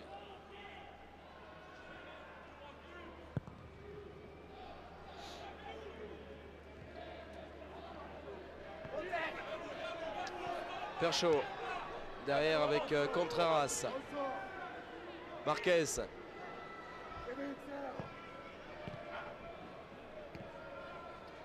Et Sylvestre sur la trajectoire de ce ballon. Djetou qui est venu à la conquête de ce ballon. Ça permet à Monaco de récupérer cette balle. Ça repart avec Dacosta. C'est un petit peu fouillis, c'est un petit peu brouillon tout ça. Marquez encore. Qui lève la tête et qui a vu le démarrage de Gallardo. Bon ballon du Mexicain vers l'Argentin. Gallardo dans la surface, à l'arrivée de Lamouchi. Ah, la mauvaise passe de Gallardo, c'est rare. Et là, ça a empêché Monaco de terminer et de mettre un bon terme à cette action. Ouais, Gallardo, il attendait une proposition de David Trezeguet. Il a eu la proposition de Lamouchi. Je pense que le ballon a sauté au moment où il a fait la passe. Le revoilà Gallardo qui joue avec Perchaud.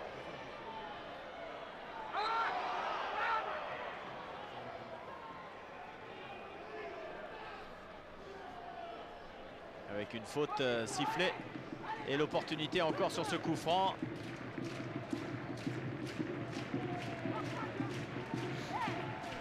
Qui va être distillé par Gallardo. Marquez est monté comme de coutume.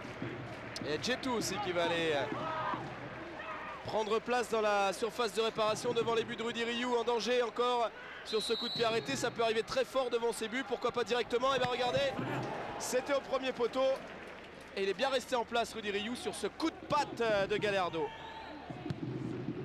Il le fait souvent, hein, le petit Argentin, de frapper très fort directement au but, de profiter du mouvement de ses partenaires et d'essayer de surprendre le gardien adverse. C'est ce qui a été fait en première période d'ailleurs, hein. Il a cherché exactement la même chose, sauf qu'au passage, Marco Simone a mis son petit coup de patte.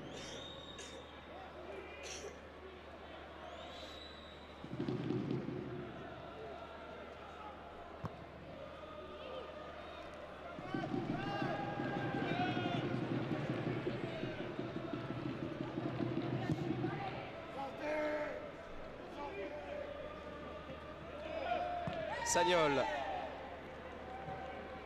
Très égal la lutte avec Zodic.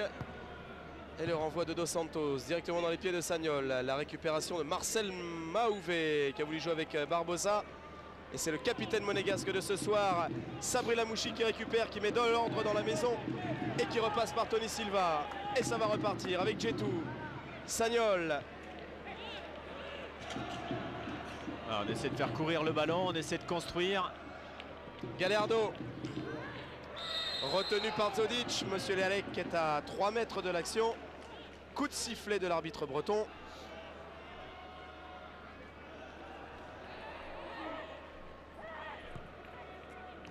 Giuli. D'Acosta qui a voulu jouer le 1-2 avec Giuli et qui a failli connaître la réussite là, sur ce renvoi manqué d'Éric Decroix. Fugier avec Sylvestre. Là-bas vers Delaye. Ouais, mais trop seul. Devancé par Rafael Marquez qui va les charger, qui va les percuter. La défense montpelliéraine et qui obtient un coup franc mais qui au passage a pris un coup. Ouais, et attention, Sylvestre, il a déjà eu un carton jaune tout à l'heure.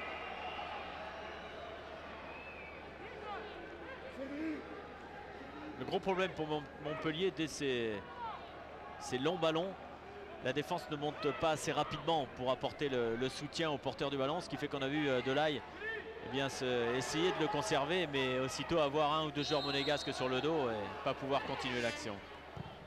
Gallardo encore qui frappe ce coup franc, ça a été renvoyé par l'arrière-garde montpelliéraine, récupéré par Marquez qui est allé se replacer. J'ai dit une bêtise, hein. C'est Sagnol qui a récupéré ce ballon. Parce que Marquez ne s'était pas replacé, en l'occurrence il était resté aux avant-postes pour tenter de placer sa tête. C'est tellement rare. Wow. Vous êtes gentil, Fabrice, ça me touche. Ouais, Fabrice, vous l'avez dit, hein, les offensives montpelliéraines se résument un peu trop souvent à de longs ballons à destination de Maoulida. Du coup, Michel Mézy a demandé à Cédric Barbosa de participer beaucoup plus et de prendre le ballon et d'essayer d'aller provoquer seul, balle au pied, de passer un petit peu au sol. Oui, mais je ne sais pas si les 2 joueurs excentrés, que ce soit Barbosa ou Delaye, ont la possibilité, parce qu'ils ont un souci premier, c'est de revenir défendre, et on le voit faire énormément d'efforts. Oh que c'est bien joué ça entre Giuli et Perchaud. Perchaud qui peut centrer. Et le superbe arrêt, la superbe intervention de Rudy Rioux. Il aurait dû jouer au 2e poteau là, Perchaud, parce que Trezeguet avait embarqué Rioux. Et Perchaud, s'il avait levé un petit peu la tête au 2e poteau, il y avait Gallardo tout seul. En tout cas, superbe mouvement amorcé par Giuli.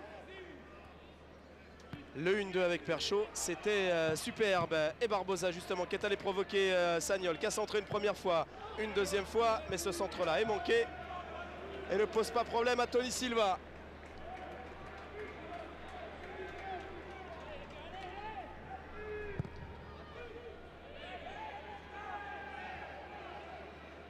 Alors on voit l'action de Perchaud.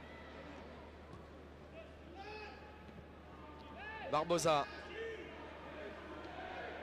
Le problème de Barbosa et de Delaye, c'est qu'ils partent beaucoup trop loin.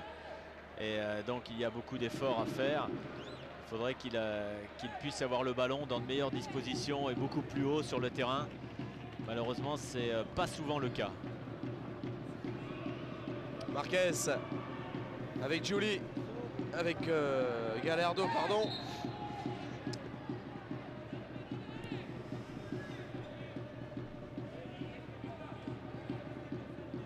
Pourtant dans cette rencontre, hein, ce score de 1-0 laisse beaucoup d'espoir à Montpellier.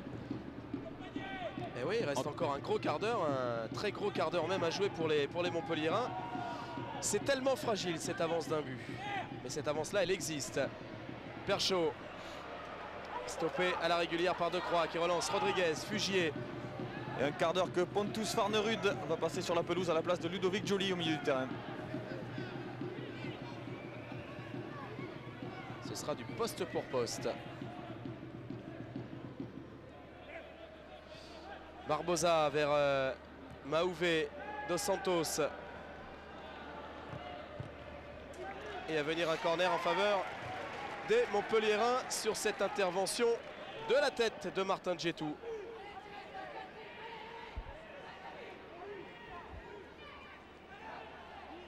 Et là, bien sûr, du côté de Montpellier, on va prendre des risques avec Decroix, avec Sylvestre, avec Rodriguez, Zodic. Et ballon difficile hein, pour Tony Silva. C'est le premier corner de la deuxième période en faveur des Montpelliérains. C'est quasiment la première fois que le danger apparaît devant les buts de Tony Silva, qui n'a pas eu grand chose à faire dans cette deuxième période et qui a été suppléé là par son défenseur central Rafael Marquez.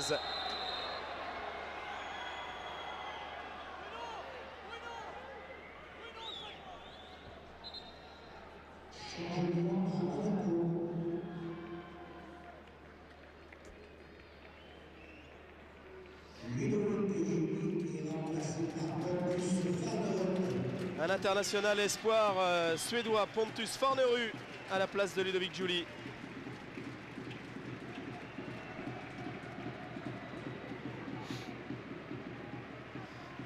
Généralement, c'est un garçon qui est assez bon quand il rentre dans un match. Il apporte beaucoup par sa vivacité, par son jeu en première intention. C'est ce que cherche certainement Claude Puel pour cette fin de match, pour donner un petit peu de rythme à cette fin de match. C'est pas Perchaud évidemment qui est hors jeu. Non, c'était Contreras. Contreras qui était resté calé en position de hors-jeu visiblement.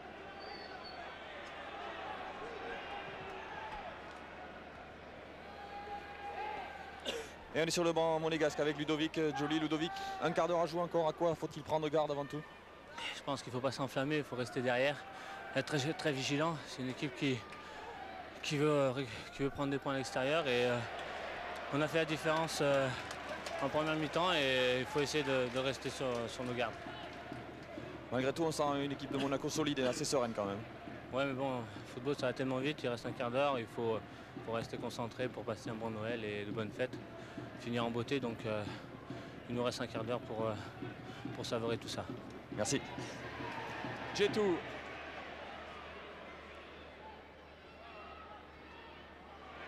Chercher Perchaud.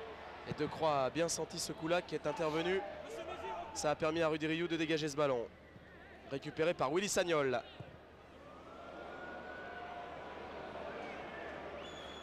Ah, c'est une passe appuyée.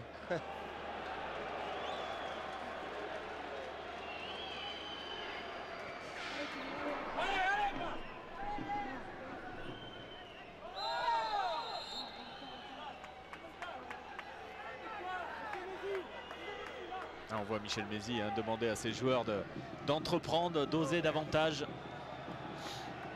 Michel Mézy compte surtout beaucoup sur les coups de pied arrêtés, corner en coup franc, avec de longs ballons dans la surface et puis sur la grande taille de ses défenseurs notamment.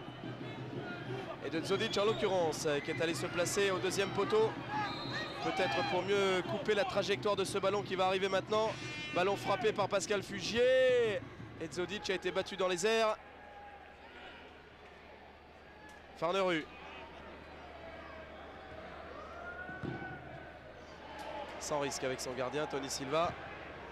Obligé de dégager, il a de la réussite dans son dégagement et tombe sur Dado Perchaud.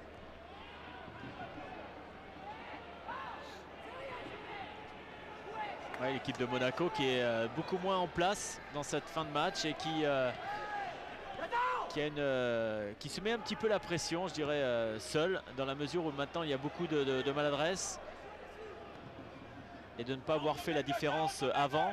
Et on l'a dit, avec ce score de 1-0, eh bien, il y a des petites inquiétudes. Il va falloir remettre un peu le ballon à terre et essayer de reconstruire comme le fait Sabri Lamouchi. Decroix. Et tout ça a le don d'agacer Claude Puel.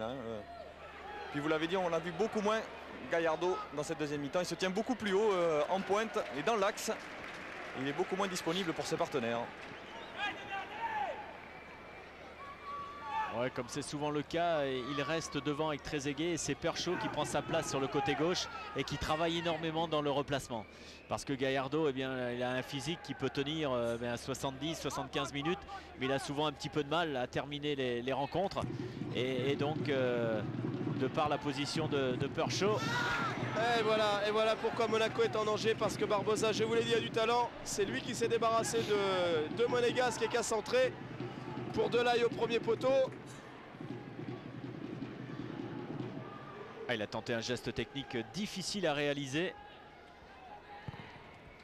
Et qui n'est pas passé loin finalement.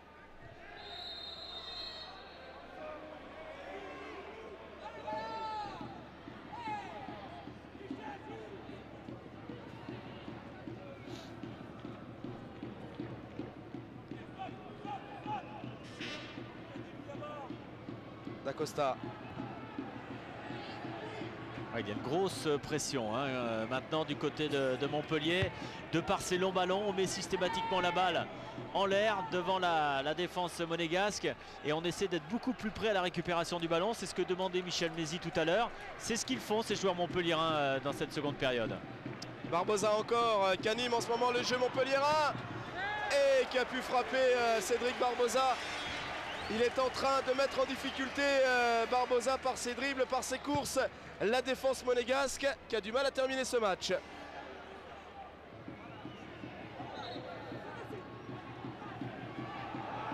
Le bel arrêt en 2 temps de Silva.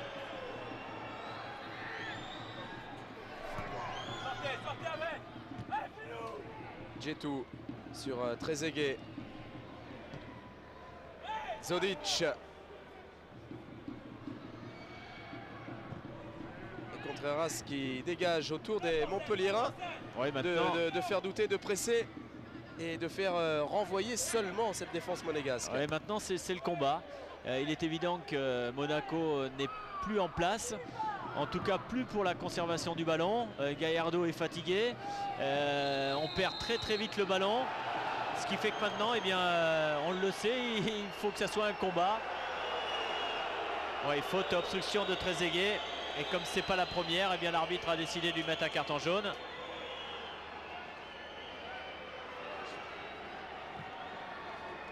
Acte d'anti-jeu.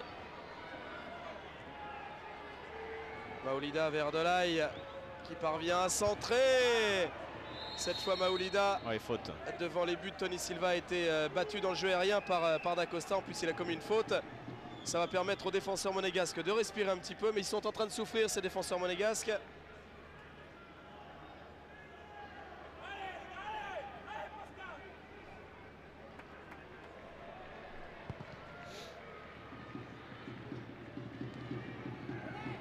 Trezeguet. On le voit, dans le jeu, il y a beaucoup moins de soutien. On a du mal à enchaîner les mouvements du côté de Monaco.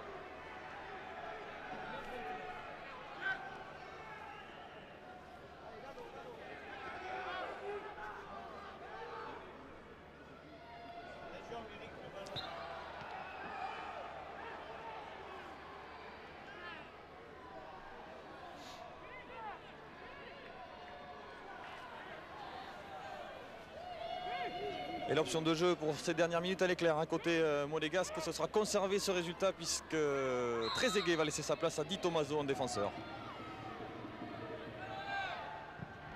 Gallardo, le renvoi de Franck Sylvestre. Ouais, ça doit être Gallardo qui va sortir. Ah non, Trezeguet, vous m'avez dit, Dominique. Sagnol, Farneru avec Dado Perchaud, ça c'est bien fait. Là il y a des solutions devant les buts de Rioux, mais c'est Fugier qui a pris ce ballon et qui le dégage et qui tombe sur Philippe Delaye. Et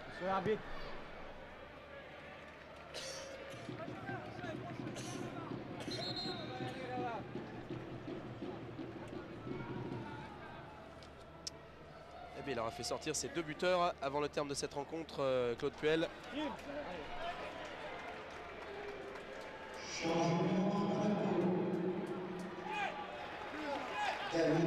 Les changements aussi côté Montpellier, mais dans l'autre sens, option offensive avec l'entrée de Didier Timothée à la place de Marcel Mahouvet.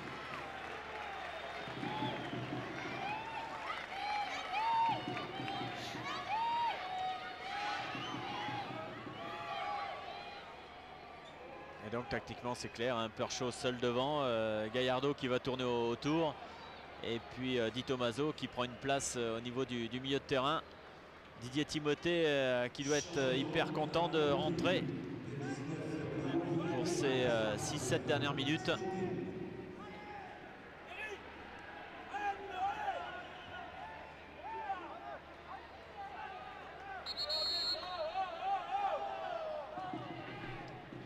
Alors il faut se hâter un petit peu, c'est ce que demande Monsieur Layek à Contreras.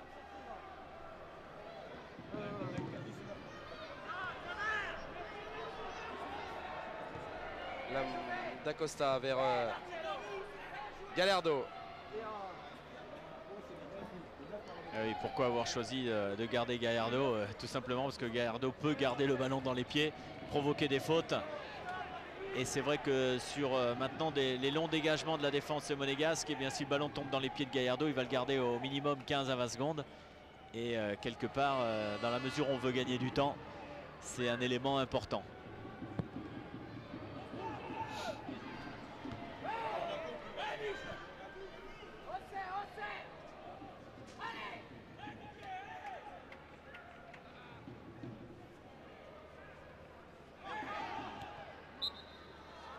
Et il revient à la faute, Monsieur Layek.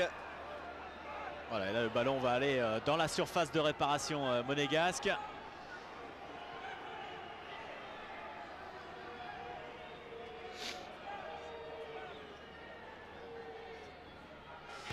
Ballon frappé par Éric Decroix, ça va loin, très très loin. Oui, ça va rester au point de pénalty. L'arrivée un petit peu tardive de Didier Timothée sur le défenseur central monégasque. Un ballon qui revient dans les pieds là-bas de Delaye.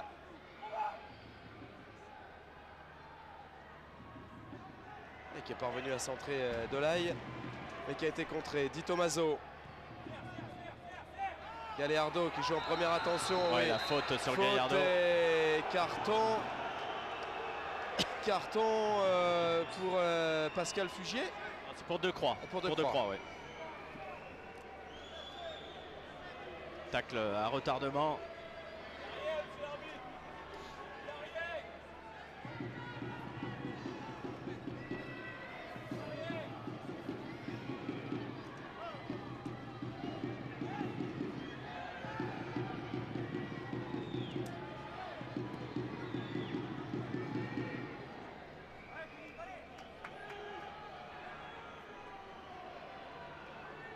Et on a lu sur le visage d'Éric Decroix de la tristesse. Pas d'avoir pris le carton jaune, mais parce que Gallardo semble souffrir. Et que Decroix, qui n'est pas un garçon méchant, bien, il semble se culpabiliser un peu. Regardez. Ah, pour avoir été à quelques mètres de l'action, je ne suis pas sûr que Gallardo est bien mal quand même. Hein. Il semble avoir pris une béquille, en tout cas il se fait soigner pour ça. Il va être rapidement de retour.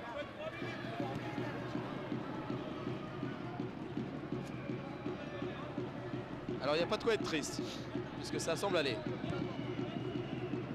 L'Argentin est malin. Ah.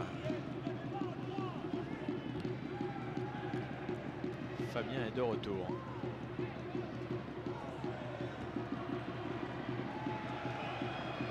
Fabien Barthez et Linda Evangelista s'accompagnent.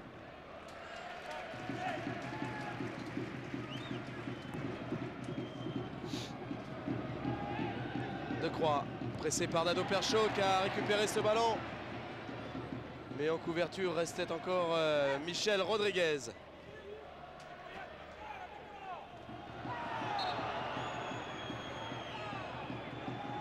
Toujours ce petit groupe de supporters inconditionnels de l'AS Monaco. Qui s'enflamme à quelques instants du terme de cette rencontre.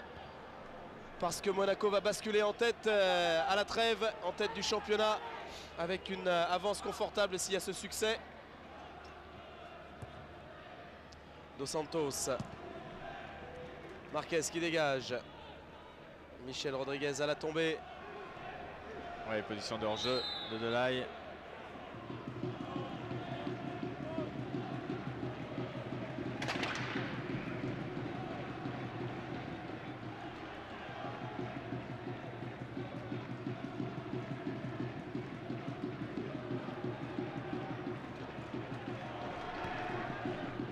Marquez loin devant, cherche Perchaud, il est tombé sur la tête de Michel Rodriguez. Gallardo.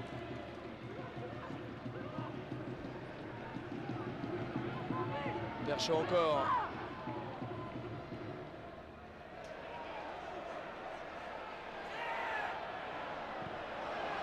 Il cherchait Gallardo et l'intervention et la contre-attaque menée par les Montpelliérains avec ce ballon glissé là-bas sur Didier Timothée qui provoque Willy Sagnol. Didier Timothée, mais qui est tombé justement sur Willy Sagnol. Farneru qui lui a réussi son dribble. Lamouchi, Sagnol. Sagnol encore, malgré le tacle de Cédric Barbosa, et Sagnol qui poursuit son effort. À gauche, il y a une solution à gauche là-bas, Sagnol l'a vu. Di Tommaso. Ah, il attend une solution. Ouais, le centre puissant bien pris par Rudy Rioux encore, qui a fait un très très bon match, hein, Rudy Rioux, qui était complètement impuissant sur le but pris.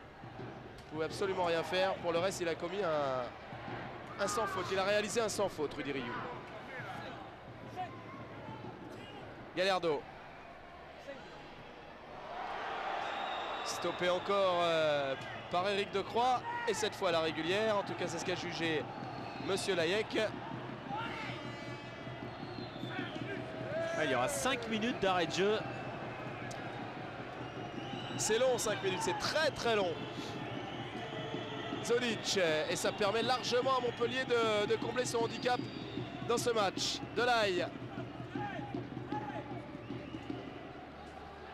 Et ça a fini d'énerver Claude Puel pour cette fin de match.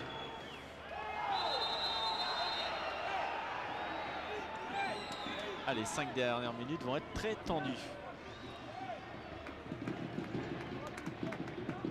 Encore un coup franc qui va donner sûrement des sueurs froides à Claude Puel. Le monde qu'il y a dans la surface de réparation. Les Montpelliérains sont quasiment tous présents devant les buts de Tony Silva.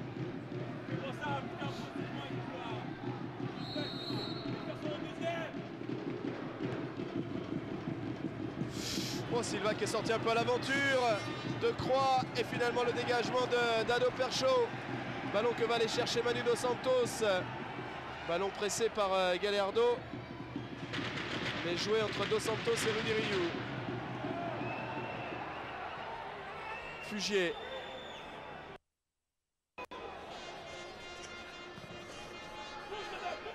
Loin devant encore. Cette fois, c'est Raphaël Marquez qui est monté très haut. Éric Decroix. La pression sur la défense monégasque, la frappe. Oui, Barbosa qui a frappé, qui a tenté sa chance. C'est à côté du cadre, mais il avait vu Tony Silva légèrement avancé. Il a tenté sa chance, Cédric Barbosa. Pourquoi pas?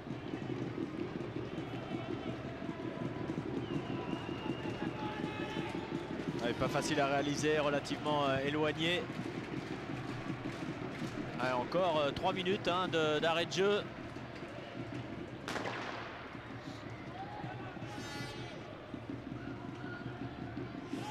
Delaye. Rodriguez qui cherchait et qui trouve le long. Maoulida qui a voulu centrer vers Didier Timothée. Ça n'est pas parvenu à l'attaquant de pointe qui termine ce match, Didier Timothée. Et là, un arrêt qui fait du bien à la défense monégasque. Cet arrêt de Tony Silva sur ce centre de Michel Rodriguez. Encore 2 minutes à tenir pour les Monégasques, encore 2 minutes à espérer pour les Montpelliérains. Toujours mené 1-0 depuis la 33e minute ici à Louis II. Et la vaillance réclamée par Claude Puel. C'est un match extrêmement important pour l'acquisition du titre. C'est vrai que d'engranger 3 points supplémentaires ce soir et de commencer l'autre partie avec un avantage confortable, ça permet de travailler, de préparer la deuxième partie de saison différemment.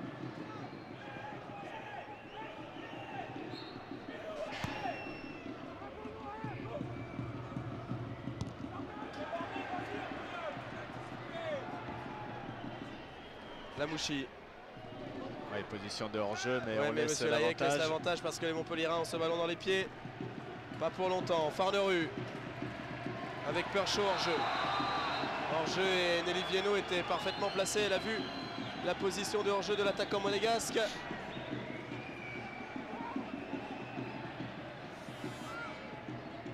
Allez, Dos Santos qui va frapper ce ballon. Non, De Croix qui va le frapper loin.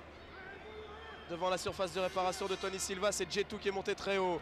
Et puis Sabri Lamouchi et Dado Perchaud pour dégager cette balle.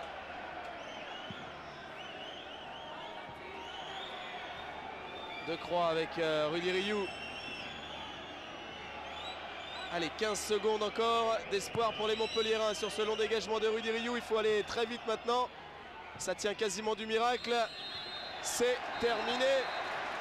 Monaco accroît son avance en tête au classement du championnat de France édition 99-2000. Accroît son avance sur le Paris Saint-Germain défait hier. Et sur Lyon, eh bien l'écart reste le même, c'est-à-dire 5 points. Lyon est deuxième de ce classement parce que Lyon s'est imposé contre Metz 2-0. C'est le résultat qui nous était parvenu il y a de cela quelques minutes et que l'on va peut-être vous confirmer. Oui, Lyon a gagné contre Metz 2-0. Monaco est donc en tête du championnat avec 5 points d'avance sur Lyon, 6 sur le Paris Saint-Germain. Monaco est un solide leader. Monaco a peiné ce soir, Fabrice, mais a gagné quand même et c'est là l'essentiel. Oui, c'est ce qu'il fallait absolument avant de partir en vacances. C'est vrai, on l'a dit, on l'a signalé avant la rencontre, c'était un match piège. Et c'est vrai que ça n'a pas été facile durant toute la partie. Et malheureusement pour Montpellier, c'est une nouvelle défaite. Il y a quand même pas mal d'espoir, peut-être que Franck Sylvestre va le dire au micro de Dominique. Ouais, Franck, quand on a fait autant d'efforts et que la défaite est encore au rendez-vous, qu'est-ce qu'on éprouve? On éprouve... On est déçu, c'est sûr qu'on peut être que déçu parce qu'ils ont une occasion, et encore une occasion, il y a un coup franc, il faut dire l'intention et on prend encore ce but alors que nous, on a 2 occasions et puis on ne les met pas dedans. Je crois que c'est ça qui fait la différence. Sinon dans le combat, on a été présent, mais à l'arrivée, on repart encore avec 0 points et il va falloir se battre jusqu'au bout. Il y a encore des raisons d'espérer? Tant qu'il y a de la vie, il y a de l'espoir, on va espérer jusqu'au bout. C'est vrai que ça va être difficile, mais on va passer de bonnes vacances, enfin de bonnes vacances. On va essayer de passer de bonnes vacances pour être d'aplomb à la rentrée. Est-ce que le moral est atteint? Atteint, quand on perd, le moral est toujours atteint, surtout quand on est dernier. C'est sûr que moralement, on n'est pas dans nos meilleurs jours. On est des professionnels, on va essayer de se battre jusqu'au bout. Merci. Oh, c'est terrible ce que dit Franck Sylvestre. On va passer de bonnes vacances, puis tout de suite derrière, il dit on va essayer de passer de bonnes vacances. C'est difficile parce qu'il a dit les professionnels et que cette défaite-là va avoir du mal à la digérer parce que Montpellier aurait pu ouvrir le score, Montpellier aurait pu marquer dans ce match. Mais la réussite cette saison elle est du côté monégasque. Monaco est en tête du championnat. À l'autre extrémité, eh bien c'est Montpellier qui s'y trouve et qui s'y enfonce un petit peu plus dans ce bas du classement. Malheureusement les résultats ne sont pas très favorables ce soir aux Montpelliérains. Nancy a gagné contre Saint-Etienne. On vous donne le résultat parce qu'ils sont d'importance pour ce classement, pour les 2 équipes. Et tout cela pour vous dire que les 2 formations campent sur leur position. On savait de toute façon que Monaco allait rester leader. On savait que Montpellier allait rester lanterne rouge. On sait maintenant que Monaco est un peu plus leader qu'avant et que Montpellier est un peu plus lanterne rouge qu'avant. Et on est avec Sabri Lamouchi. Sabri, ça ne restera certainement pas un match référence au niveau de la manière. Par contre, au niveau du résultat, ce sont 3 points très très précieux. Absolument, absolument. Tout le monde pensait qu'on allait écraser cette équipe. On les a écrasés par 1-0. Ça a été très difficile. On a vu que Montpellier ne méritait pas d'être là à la place qu'elle occupe au classement. Ils nous ont posé énormément de problèmes. Alors, je ne sais pas si c'est nous qui étions un peu en vacances ou si c'est eux qui, avec rien à perdre, ont joué leur atout à fond. Il y a un peu des deux, certainement. Grand mérite à Montpellier. La victoire est peut-être pas méritée, mais elle est certainement pas volée. On a eu quand même quelques occasions. C'est vrai que Maoulida, en début de partie, a une occasion franche. Il part seul au but. S'il marque, ça change peut-être la physionomie du match. On a eu la chance de prendre l'avantage, de le conserver, de prendre les 3 points. Donc on conserve cet avantage au classement. Je crois que Lyon a gagné. Donc on est toujours à 5 points d'avance. Maintenant, il va falloir récupérer physiquement, penser à autre chose, faire autre chose, se libérer psychologiquement et revenir avec autant de détermination pour faire une deuxième partie aussi bonne que la première. Alors justement, Monaco est engagé sur plusieurs tableaux. Quel bilan vous tirez de ces premiers mois, de cette première moitié de saison? Plutôt positif, puisqu'on est premier avec 5 points d'avance. On a la meilleure défense, on a la meilleure attaque. Les 2 meilleurs buteurs du championnat sont dans notre équipe, le meilleur passeur également. Difficile de ne pas faire un bilan positif. Il y a des bonnes choses, il y en a de moins bonnes, mais ces moins bonnes justement, on va essayer de les travailler un peu plus. On aura le temps de suite après la trêve, parce qu'après février-mars, on a des calendriers assez importants. Et comme vous le dites, il y a les compétitions nationales et la Coupe d'Europe au mois de mars. Ça va faire beaucoup de matchs, mais l'AS Monaco a l'habitude de toutes ces compétitions, de tous ces matchs à répétition. Il va falloir bien les gérer. Il va falloir ne pas perdre de vue notre objectif qui reste quand même le championnat. Maintenant, l'ASM, à partir du moment où elle se présentera à une compétition, essaiera de la jouer à fond. Mais merci et bonnes vacances. Merci. Allez, bonnes vacances à Sabri Lamouchi, le capitaine de ce soir de l'AS Monaco, à tous les Monégasques en tête au classement de ce championnat, à tous les footballeurs professionnels. À vous, amateurs de football, avant de partir, si vous avez un petit moment, regardez ce qui vous attend encore sur Kiosque. Il y a un rendez-vous européen qui sera très spectaculaire. Promis. Demain, la plus belle affiche de la 14e journée du Calcio, Parme AS Rome, est en exclusivité sur Kiosque. Les Parmesans 4e ne sont plus qu'à 1 point des Romains 3e et les 2 clubs restent bien placés pour la course au titre. À suivre plus particulièrement les 2 champions du monde, Lilian Thuram à Parme et Vincent Candela pour la Roma. En intégralité demain à 17h30 sur Kiosque, Parme AS Rome.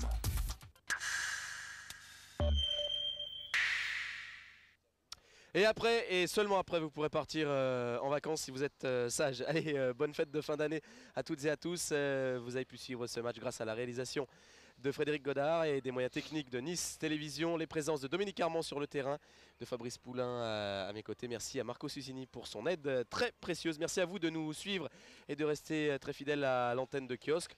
On se retrouve l'année prochaine. Et soyez pas tristes, hein, il y en a une nouvelle qui s'annonce et qui sera très belle également. Et Fabrice, vous savez ce que vous pouvez me souhaiter? Qu'est-ce que je peux vous Meilleure souhaiter? santé, parce que j'ai le nez pris là, il y a depuis plein un de moment. choses à vous souhaiter. Voilà. Allez, à très bientôt et bonne fin d'année à toutes et à tous. À très bientôt, salut.